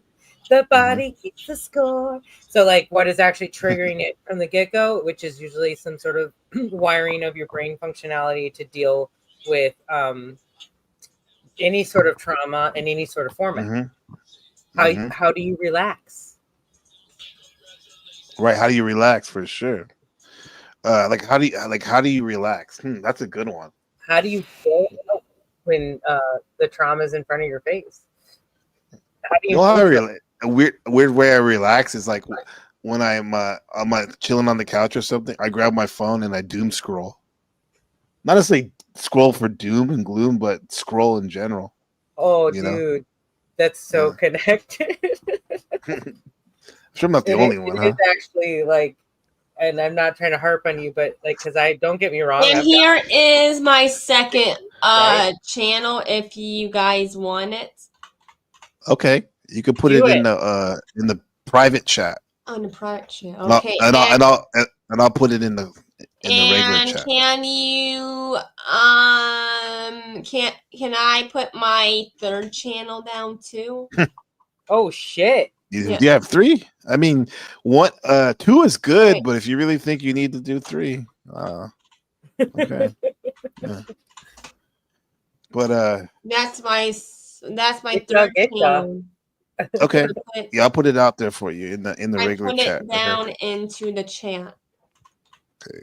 Oh, I see it. Good. They know where it's at. So you have to put it. Guys, if you want to know Noel's first and second, first channel's we already posted it. And Markella. here is my third. Here's my. Okay. Damn, that's a lot of channels, Noel. Yes, I do. I have 3, just in case it's gonna be. You never gone. know.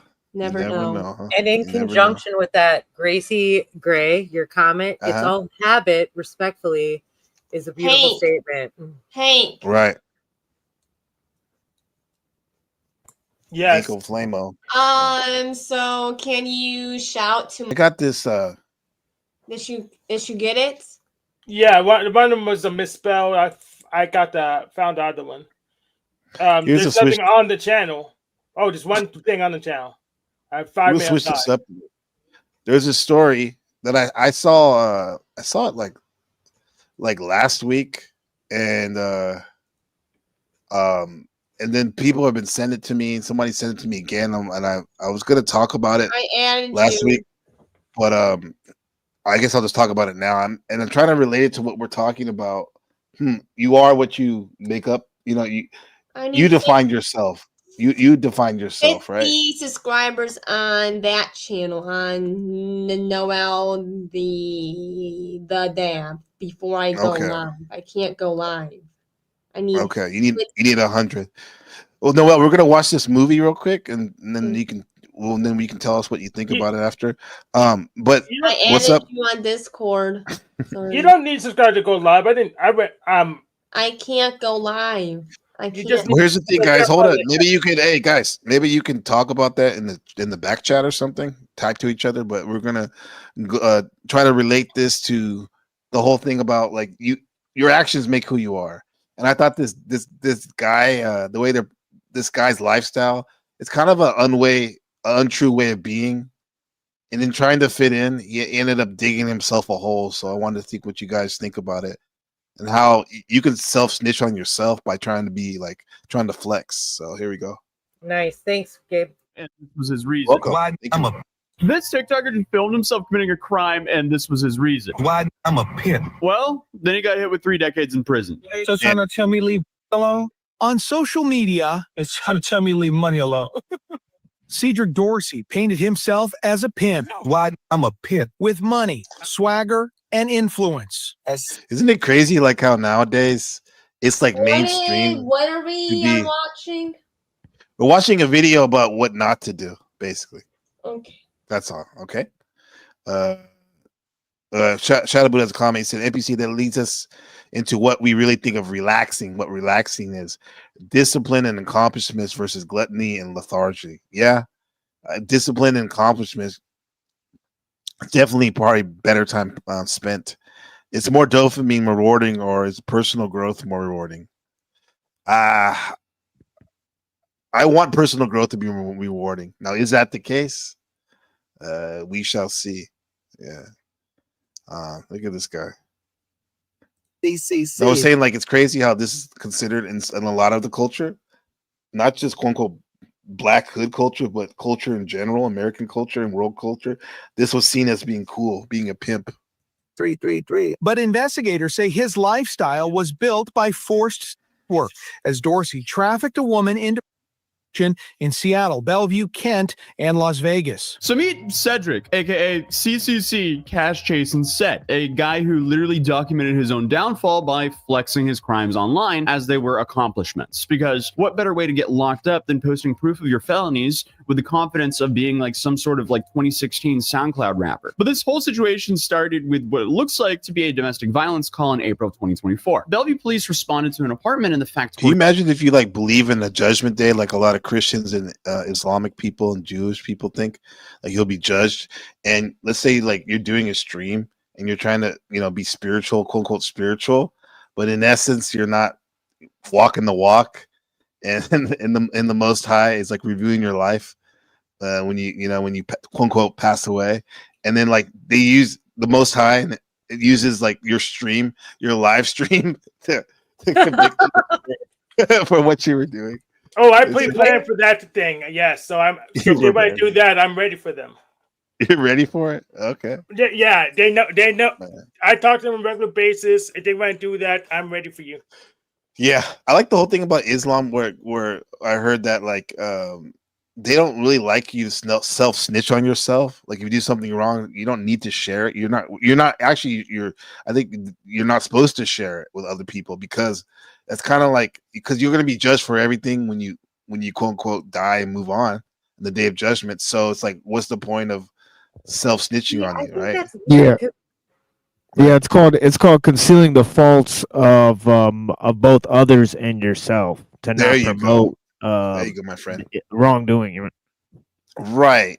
And I think one of the cool things I thought too is when Allah Subhanahu wa Ta'ala he said something like you know, if you did live a pretty righteous life, no one's perfect, but if it's more righteous than not, there'll be a veil of cover around you during the judgment.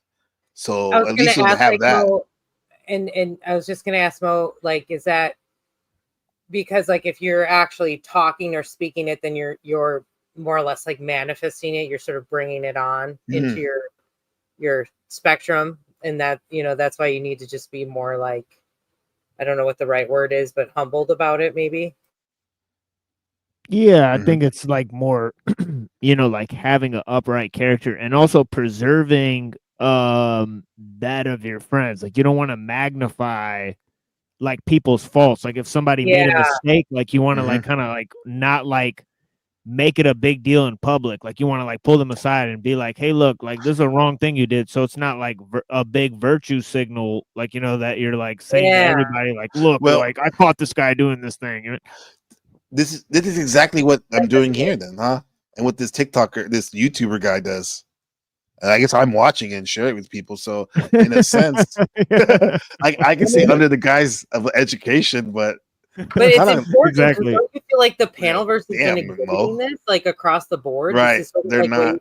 Like to hold people responsible, this sort of bullshit righteousness that that clearly laying out. Like if you actually like you can connect this to multiple different religions. This is not just absolutely Ezra. Oh, yeah. And I like how Coupe DeVille said it. He said, what are we watching? Well, we're watching this video about a TikToker who snitched on himself. Can you tell me about why is this Bobo? Wait, what is this about? This this video.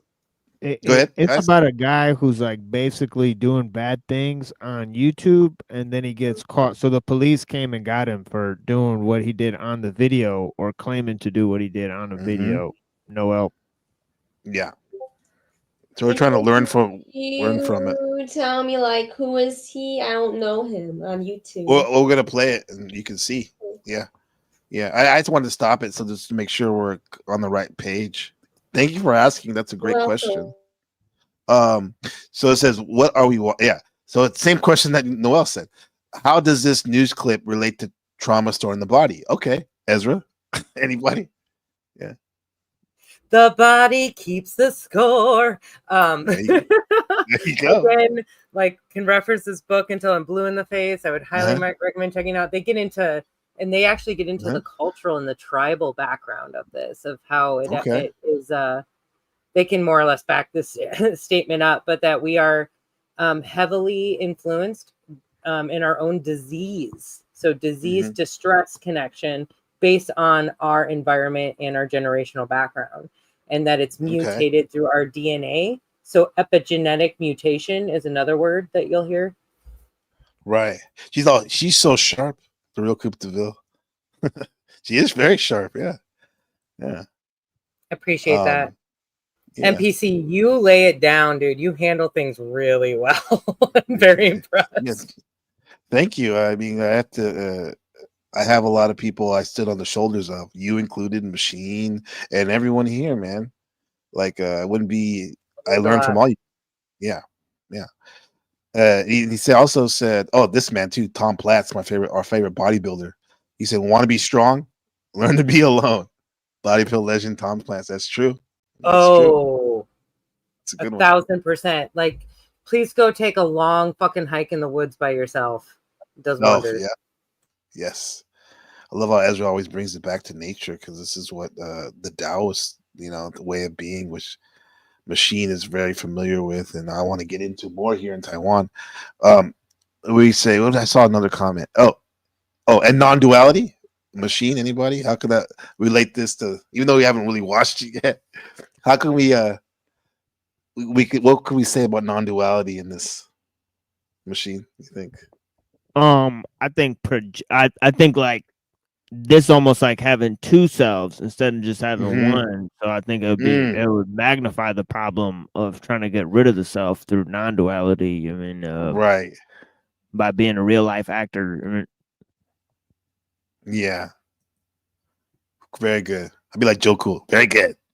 A neighborhood and found a woman who had fled the scene with some help from construction workers. A smart move, because once officers got her side of the story, the red flags started waving. They listened to what that victim was telling them and realized things weren't just adding up for her and what she was saying, and that she was in a very dangerous situation. Bellevue Police Major Ellen Inman says patrol officers noticed signs of trafficking and called detectives. When you ask them questions, they're answering repeatedly in these kind of scripted or answers that sound like they're rehearsed. It turns out the victim wasn't just Dorsey's girlfriend, he was her trafficker. According to the victim, Dorsey booked hotel rooms for her across multiple cities: Seattle, Bellevue, Kent, SeaTac, Renton, and Las Vegas, and had her perform SW to line his own pockets. Then on top of that, he coached her how to spot cops. Because here they say for a large percentage of, I guess, the dates, Dorsey required her to... Isn't that funny? Like, he probably schooled her good about how to see the tells of a cop and all that, but if you take those skills of reading people's personality and stuff for something righteous, it's crazy. It's crazy. Obtain a deposit from the buyer to verify they were not law enforcement. And like many others from this industry, he kept a tight control of every move. And if she stepped out of line, he allegedly beat her repeatedly. So bad at one point that he hurt her face so badly that she had to be hospitalized. And while she was being forced to work for him, he was online showing off the stacks of cash and posting videos bragging, saying things like, "I really take care of my biddies, or oh yeah, pimpin', that's how it goes. Sir, you handed the prosecution evidence on a silver platter." The way he said it, so cutting. Right? Guilty. That's how it goes. Sir, you handed the prosecution evidence on a silver platter. Dorsey's online persona, CCC, Cash Jason Cod, was basically the prosecution's best witness. Photos showed of him in a Versace robe, wearing flashy jewelry. He was his own... he was the number one witness against himself. Wow. Posing with illegal firearms, including an AK-47. And he kept referring to... That's like what Machine said, bro. Like, it's like two selves. Like, he's literally looking outside of himself. That's wild. Self as pimpish. So Bellevue PD Mayor Ellen Imnan had no problem using all of this against him, saying, and quote, "If you advertise it and make it available for us to use in our investigation, then that's what we'll do." And that's exactly what they did. When they served the search warrant on his premise, they recovered $12,000 in cash, along with those 3 firearms, one of which was stolen, and a banned firearm. King County prosecutors hit Dorsey with charges of human trafficking, promoting Washington, and unlawful possession of a firearm. We see very significant violence, strangulation, beatings, assaults. Prosecutor Brayla McGinnis tried Dorsey's case where his own social media posts were used as evidence, including this one about the 304 oath, where Can we see what's the 304 oath? Every trap I pass is by choice. And we're talking about choices, Sartre. I blame me for what I allow. There is always other options. I don't have to pay a stop sign. I'm a volunteer, not a victim. It's actually positive, right? Yeah. I will respect and honor this the street code. Okay. It's What kind of is the street code understand. in It's sort general? of like the concept that you're never a victim. Like everything is for a reason. You're put into a Okay. place to learn a lesson, to develop, to transform. Mm-hmm. And it may not be it may not be pretty at all. It kind Right. of depends. And it's not to say you're like guilty of something and that you deserved this treatment either. To me, it's more of a resonance frequency concept. Like you're out of balance and you Exactly. need to be pushed back into balance. Right. That was well played. Well played. And let me get my we have a special guest coming on. Thank you all. Your love has broken the curse and freed my soul. I'll never have to kill again. Really? What's going on, Yolanda? Mi hermana, how's it going? How are you guys doing? That scared me right Good to see there. you. Stop doing that. What happened? Oh, you got scared? Yeah. I apologize. Yeah. Sorry if I scared you. Wait. What is it from? Is that a movie clip? It's a scary movie, yeah.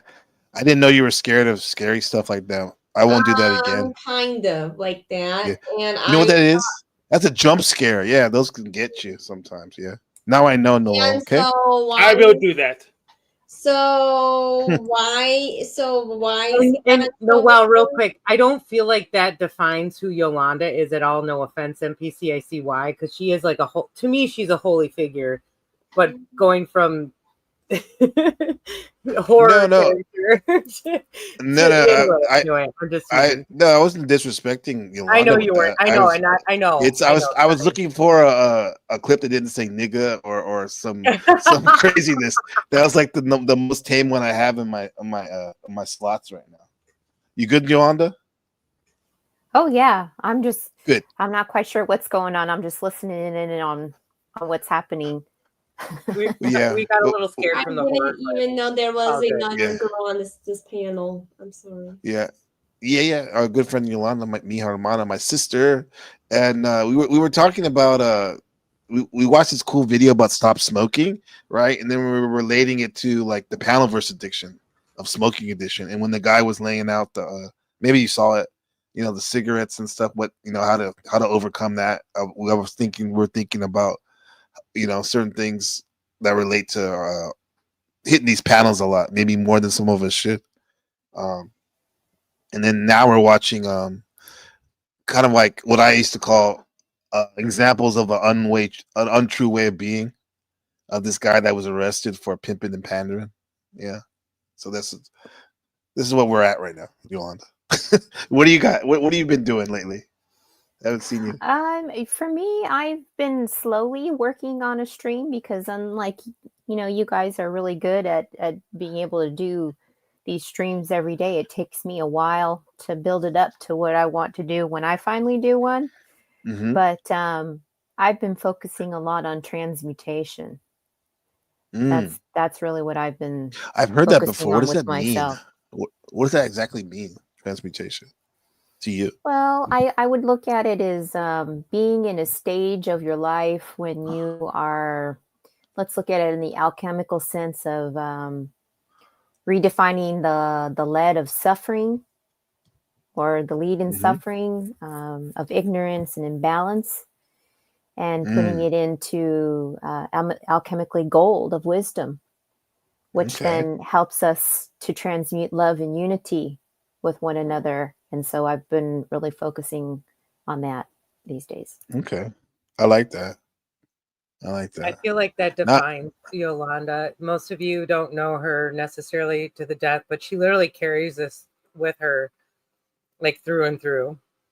You want to talk about grace and and to me truly, and I'm a little bit biased probably, but the definition of beauty in all forms, this woman carries it with her for sure. Thank you. Yeah, I wanted to just come up and say hello for just a moment and just remind us all of that when we're talking about addictions and the things to be aware of, just to have a good balance in our lives with it and then transmute it accordingly. Even if it ends up being a bad situation where somebody absolutely loses their everlasting mind on here, hopefully it's a growing experience for all of could us be. to transmute it into a better awareness and balance the scales out. Right. Noelle, you okay? Did you pass out? She's just tired. Noelle, are you okay? From my professional opinion, with the way her, I was gonna Okay, say, good. juxtaposed, you can't like literally pass out in that position.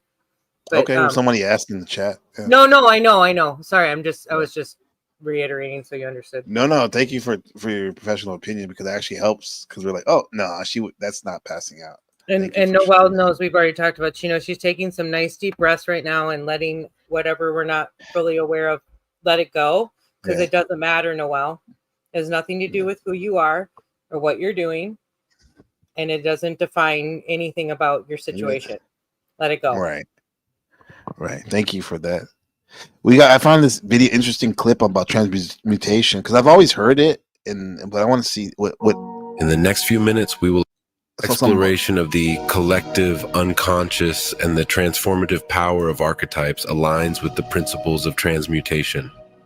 The meeting of Here we go. Hold on. Fortify the validity of this law. Let's turn to a few renowned figures who have explored the depths of. Picture the kinetic energy of a flowing river, or the potential energy stored in the nucleus of an atom. Every form of energy is in a perpetual state of transmutation, sustaining existence. Now let's draw parallels with the energy within ourselves. Your thoughts, emotions, and actions are all forms of energy in constant flux. The law of transmutation These are always changing, right? Everything's in constant change. Yeah. Of energy empowers you to consciously direct and elevate this energy, transforming negative thoughts into positive actions and unearthing untapped potential. To fortify the validity of this law, let's turn to a few renowned figures who have explored the depths of energy transformation. The psychoanalyst and philosopher's Carl Jung work emphasizes the psychological aspect of energy transformation, demonstrating how acknowledging and integrating the shadow self can lead to personal growth. His exploration of the collective unconscious and the transformative power of archetypes aligns with the principles of transmutation. The meeting of all that, his whole work seems like it's based on that, huh? The integrating of the shadow, which we try to hide into our conscious light, right? That's the example of transmutation, Yolanda. Mm-hmm. Yeah, I think that's why a lot of people struggle in their life, because they're running from it, and they're not willing to embrace it and do the hard stuff and transmute it and learn to let it go. And then the gift is the wisdom. The wisdom, yeah. Of two personalities is like the contact of two chemical substances. If there is any reaction, both are transformed. Marie Curie, the esteemed physicist and chemist, a pioneer in the study of radioactivity, provided a tangible example of energy transformation at the atomic level. Her groundbreaking research on the transmutation of elements laid the foundation for understanding the conversion of one element into another, showcasing the transformative nature of energy. Nothing in life is to be feared, it is only to be understood. Now is the time to understand more so that we may fear less. Kind of like what we were just saying, Noel, Ezra, in a different way. Nothing in life is to be feared. It is only to be understood. That's funny, because a lot of times my younger students, when I show them a video of like some kids in Africa dancing, or a new food from the Netherlands, they go, that's gross, or, and they're like kind of spooked out by it. It's just because they don't know about it. They haven't integrated it. Huh? Yeah. Now's the time to understand more so that we can fear less. I like that. Yeah, I mean, the bad is not destroyed. It's we alchemize it. That's why we use the word alchemize. And the duality that we experience, it's a teaching tool. It shows us the contrast so we can make the conscious choices. Right. You know what I mean? And then when we transmute the bad within us, we help transmute the world around us. And this will be the last thing I'm going to say, and then I'll jump down. But from what I'm understanding, this is what the Philosopher's Stone is. It's the power to turn all things into light. You know, You create that beautiful diamond in the rough. You know what I mean? Mm. Yeah. I kind of wish All you the wouldn't pressure. jump down, but if you need to go, go. But sorry. Yo, No, that's perfect. No, that was poignant because I'm very like, I'm like, I can't help it. My sister's up here. I'm having my own transmutation. Well, that's partially why I came up my here. heart. Yeah, you she know, knows. She because knows. Her and I'm I, in yeah. tune to it, and I care about all of you guys, and I know that these conversations may mean something to just one person out of however many in these whenever they decide to play your streams, and it just might make sense because it does that for me. I'll hear a stream over and over again, and then I'm like, wow, okay, that finally made sense to me. So but I want all you guys to have a good metaversal week, and I'll see you guys around, and take care and be blessed. All right, Yolanda, I'm gonna tap in with you too Blessings. this week about the black holes. All right, I'll talk to you soon. Great. Thank you, Yolanda. Take care. Much love, Hamana. Peace. Yeah, the great Pixel T, Yolanda. She's been a huge Legend. part of my life. I just have to say that.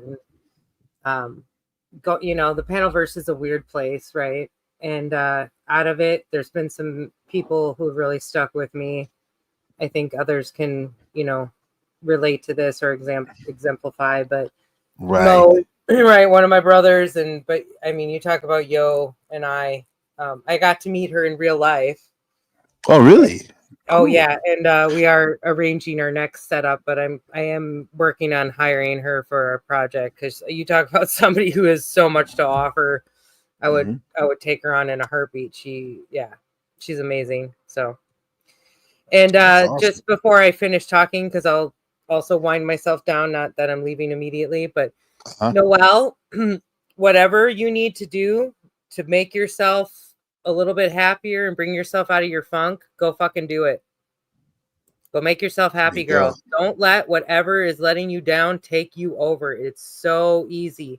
And they don't matter. They have nothing to do with who you are or what you have to offer. Let it go. Whatever you have to do, let it go. Absolutely. Good advice.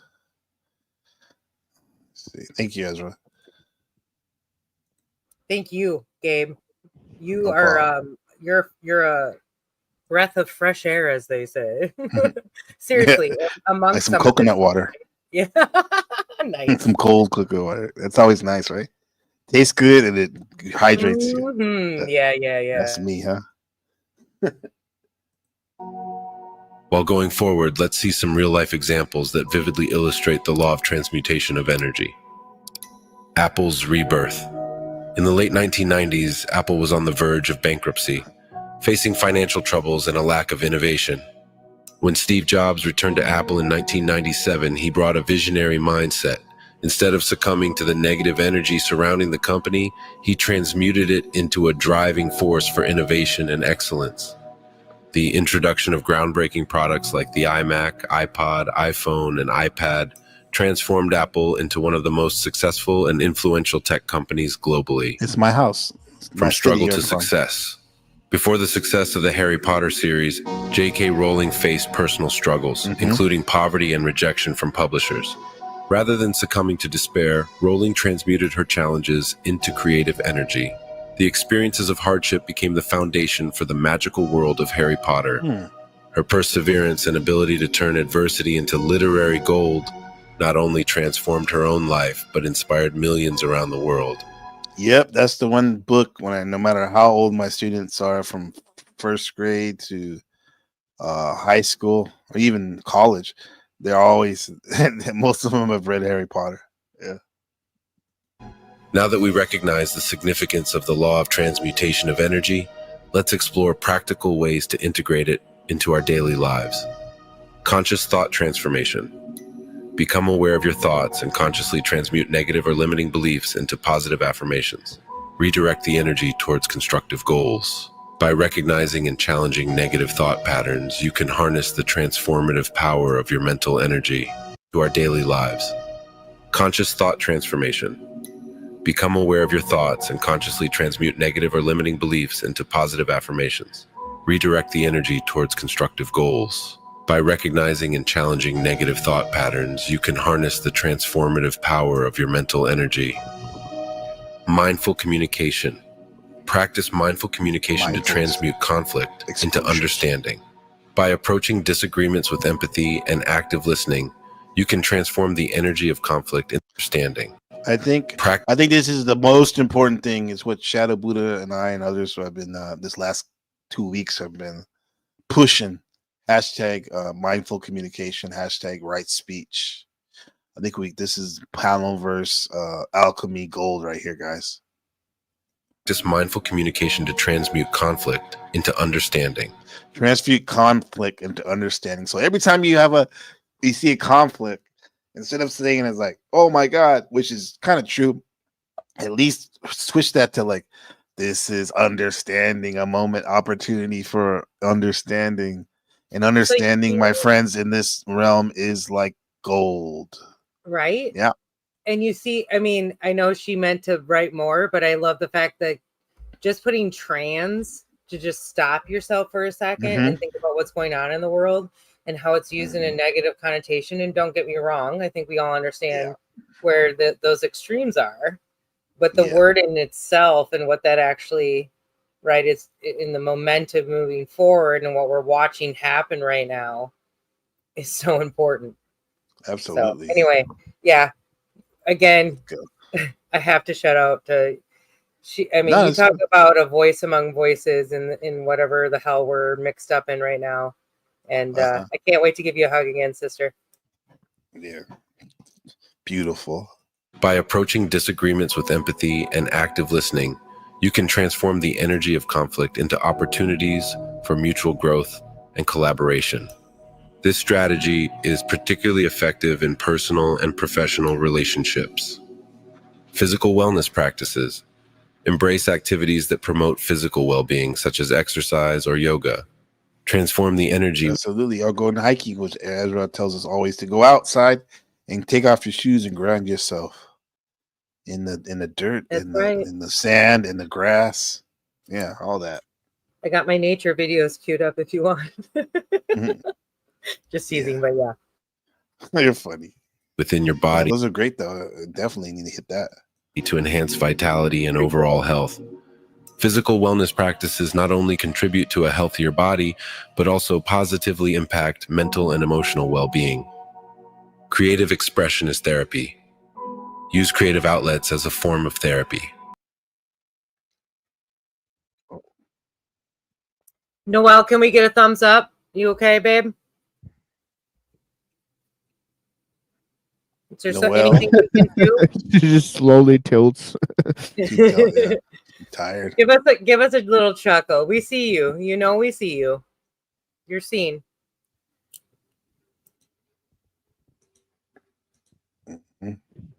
It's okay if you don't want to talk, but we see you and we love you, and it's okay to feel however you're feeling. And I'm eating the most, guys. I'm eating the most delicious fruit salsa. Sorry, really quick. I have strawberries and mango and green pepper, a little tomato, like a little onion, right? Fruit salsa. Yum, yum. Yeah. I'm fasting right now. That sounds good, though. That sounds really I'm sorry. That was cruel. That's okay. No, it's good.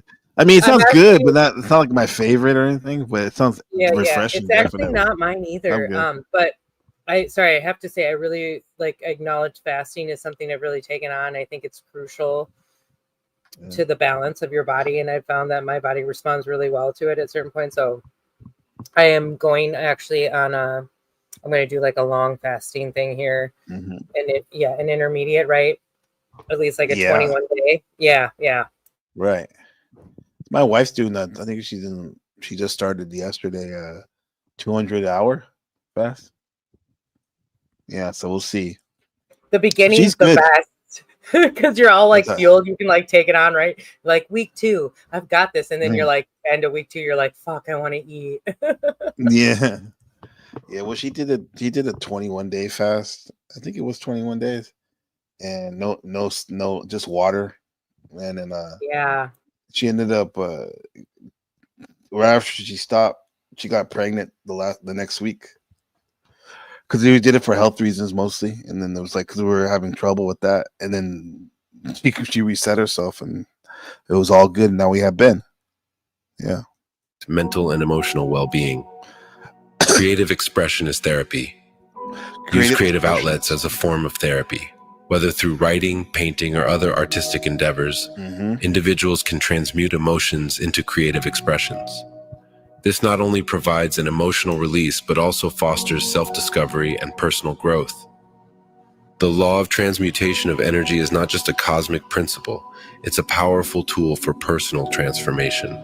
By understanding and applying this law, you hold the key to redirecting the energy within yourself, shaping a life filled with positivity, purpose, and untapped potential.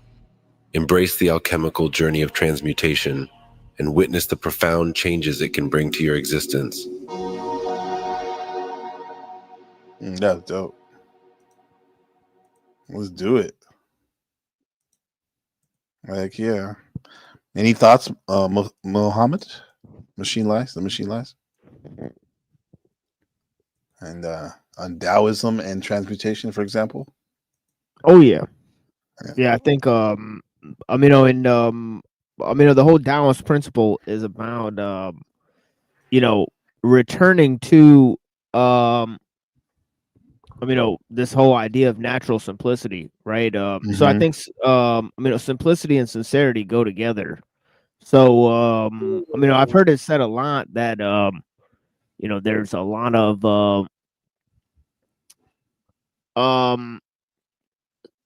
there's a lot of ideas of how our lives have been made more complex.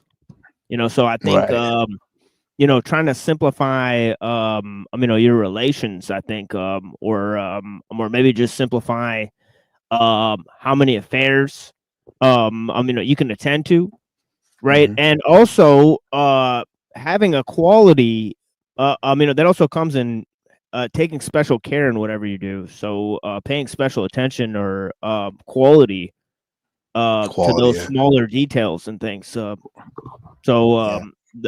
Taoism it says treat the large affairs as if they're really insignificant. Treat the really minor details as if they're extremely important. Magnify the small. And yeah. I like that, and that can go with some of us who maybe at the time we're not in the position we want to be in right now, consciously, but you still have to be present.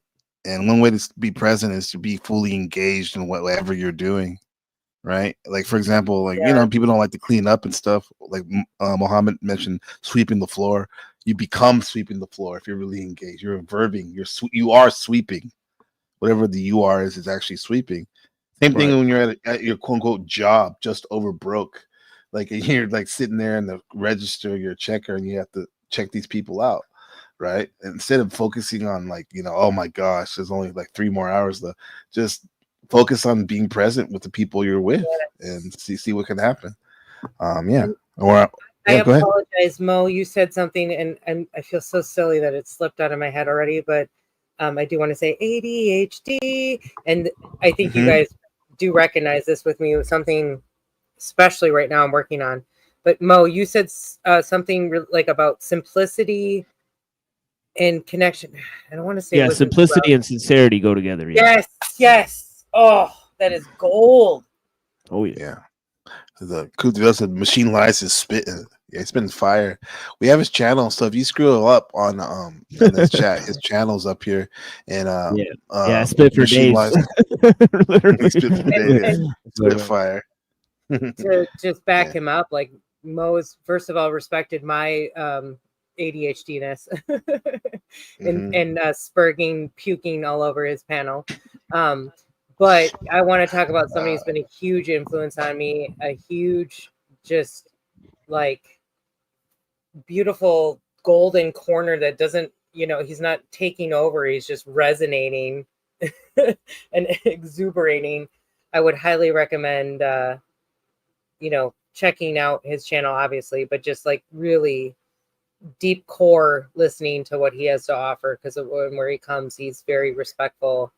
Anyway, I'm sorry. I love you, brother. And I just need to shout that out.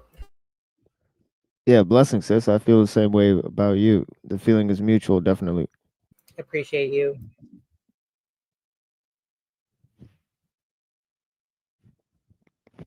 But yeah, this chapter 11 really hits the nail on the head. It says 30 spokes share the wheel's hub. It is a center hole that makes it useful. Shape the clay into a vessel. It is a space within that makes it useful. Cut doors and windows for a room. It is a holes that make it useful. Therefore, profit comes from what is there. Usefulness comes from what is not there. So hence transmuting. Right. Yeah. Right. Perfectly said. Yeah. See, relating what we're talking about with the I would say scripture, but it is scripture. Even yeah, it's the sacred text. Yeah, all creation is transmutation because there's nothing new ever being made. Yep. Yeah, and I was gonna say Coop and everyone else that checks out Machine Lives, even my channel too, but especially Machine Lives. I don't have to remind myself is I think Machine loves most when people engage with what he's sharing, right? Like engaged with it, think about what he's saying, and then see what you can how you can build and transmute what he's sharing, what he's expressing, right? Machine, because you're always encouraging people to come on, let's build, right? Yeah, last few Saturdays we had some really good discussions. I mean, so that's mainly thanks to the other people that were there for sure. Especially Mr. Anderson. I think NPC was there for some of that, but yeah, Mr. Anderson's been holding it down. Last time the Origin held it down. He's an interesting guy.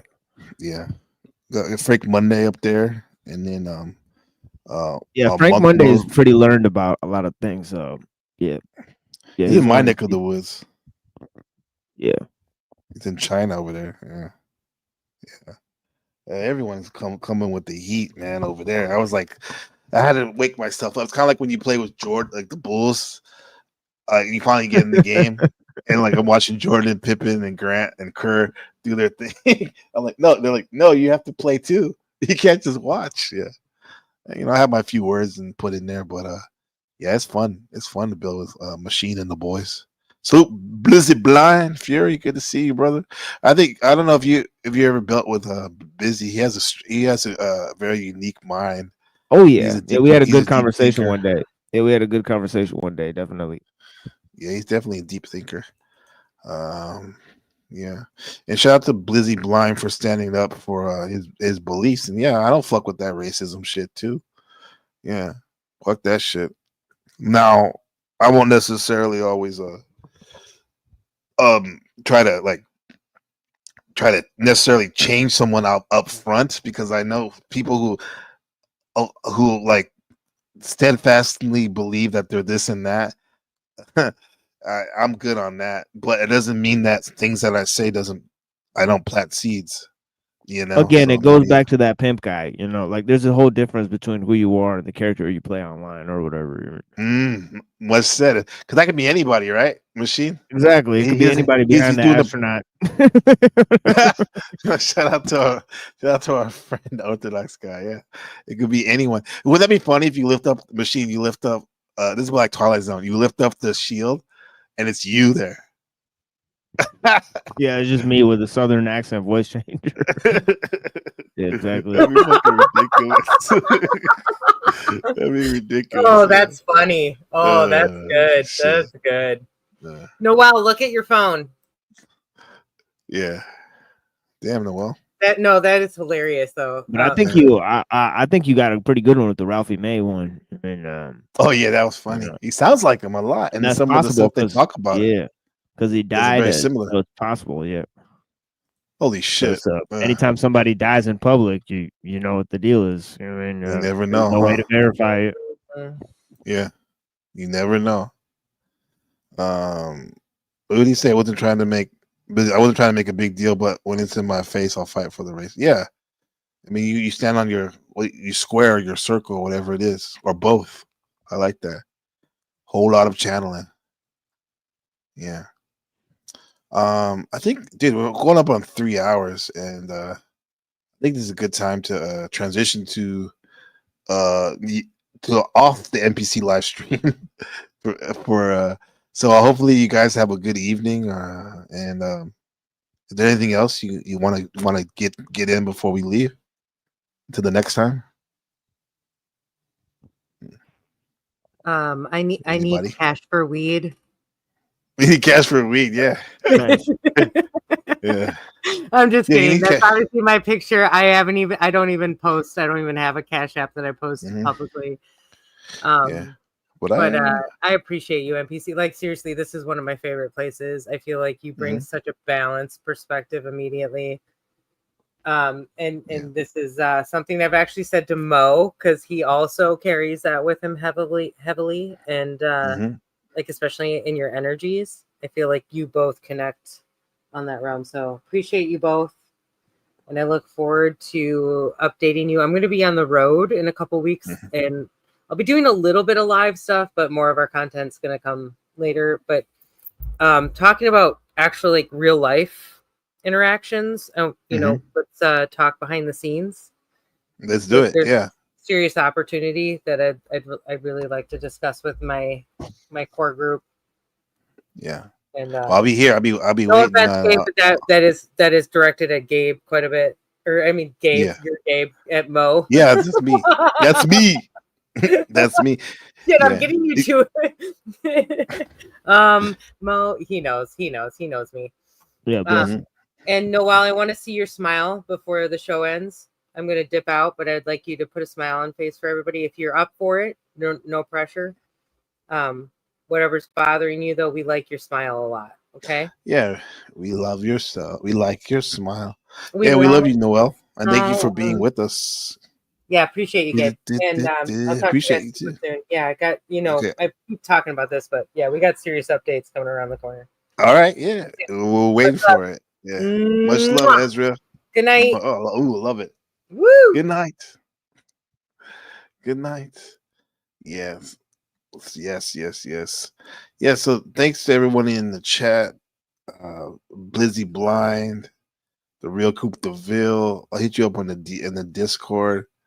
Hopefully you're still in there. Yeah. I know we have a lot of ups and downs like a roller coaster in there, but we're always trying to evolve our consciousness even when it doesn't seem like it. Because that caterpillar, when it's in that cocoon, it seems like it's not changing, but it's definitely changing. Right? And we're about to be butterflies, right? And we ain't gonna pip him like that one guy, the pip a butterfly. Oh shit. We gotta watch that next time though. Machine, we'll be probably live today or tomorrow, most likely, huh? Yeah, Most likely. definitely. Okay. Yeah, I'll be like doing something. I'll be playing some music or something. Cool. But yeah, we'll do the regular show Tuesday night.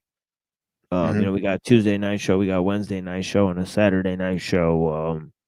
Eastern time, 9 p.m. So if you guys want to come and check it out, it's all up to you guys. But yeah, blessings. So yeah, I appreciate Much you, love, NPC. brother. Yeah, of course. Appreciate you too. You check yourself out. You be on the outro. I'm gonna play an old one I haven't played in a while. Oh, for sure. You're in of it. course. Yeah. Yeah, I'll be watching. Yeah. Cool. Yeah, peace, brother. Peace, brother. The Real Coop DeVille. Yeah, there's the Discord link right there. Everyone else, right? It's right there. So it's just me, Noel, New Guru in the building. Blessings and gratitude, and keep your feet on the ground. This has been while you're looking up at the sky. This has been Marathon Kev versus the Powder Dusty panel. Stop smoking now, or stop being an addict on the panel verse. Jean-Paul Sartre in Choices. Yeah, it's a lovely stream tonight, huh? Nice vibes, right? Very intimate. Yeah, appreciate you all. Markella in the building. Yeah, love you guys. And like I said, it's nighttime for y'all, so let's stargaze. All right, peace, guys. And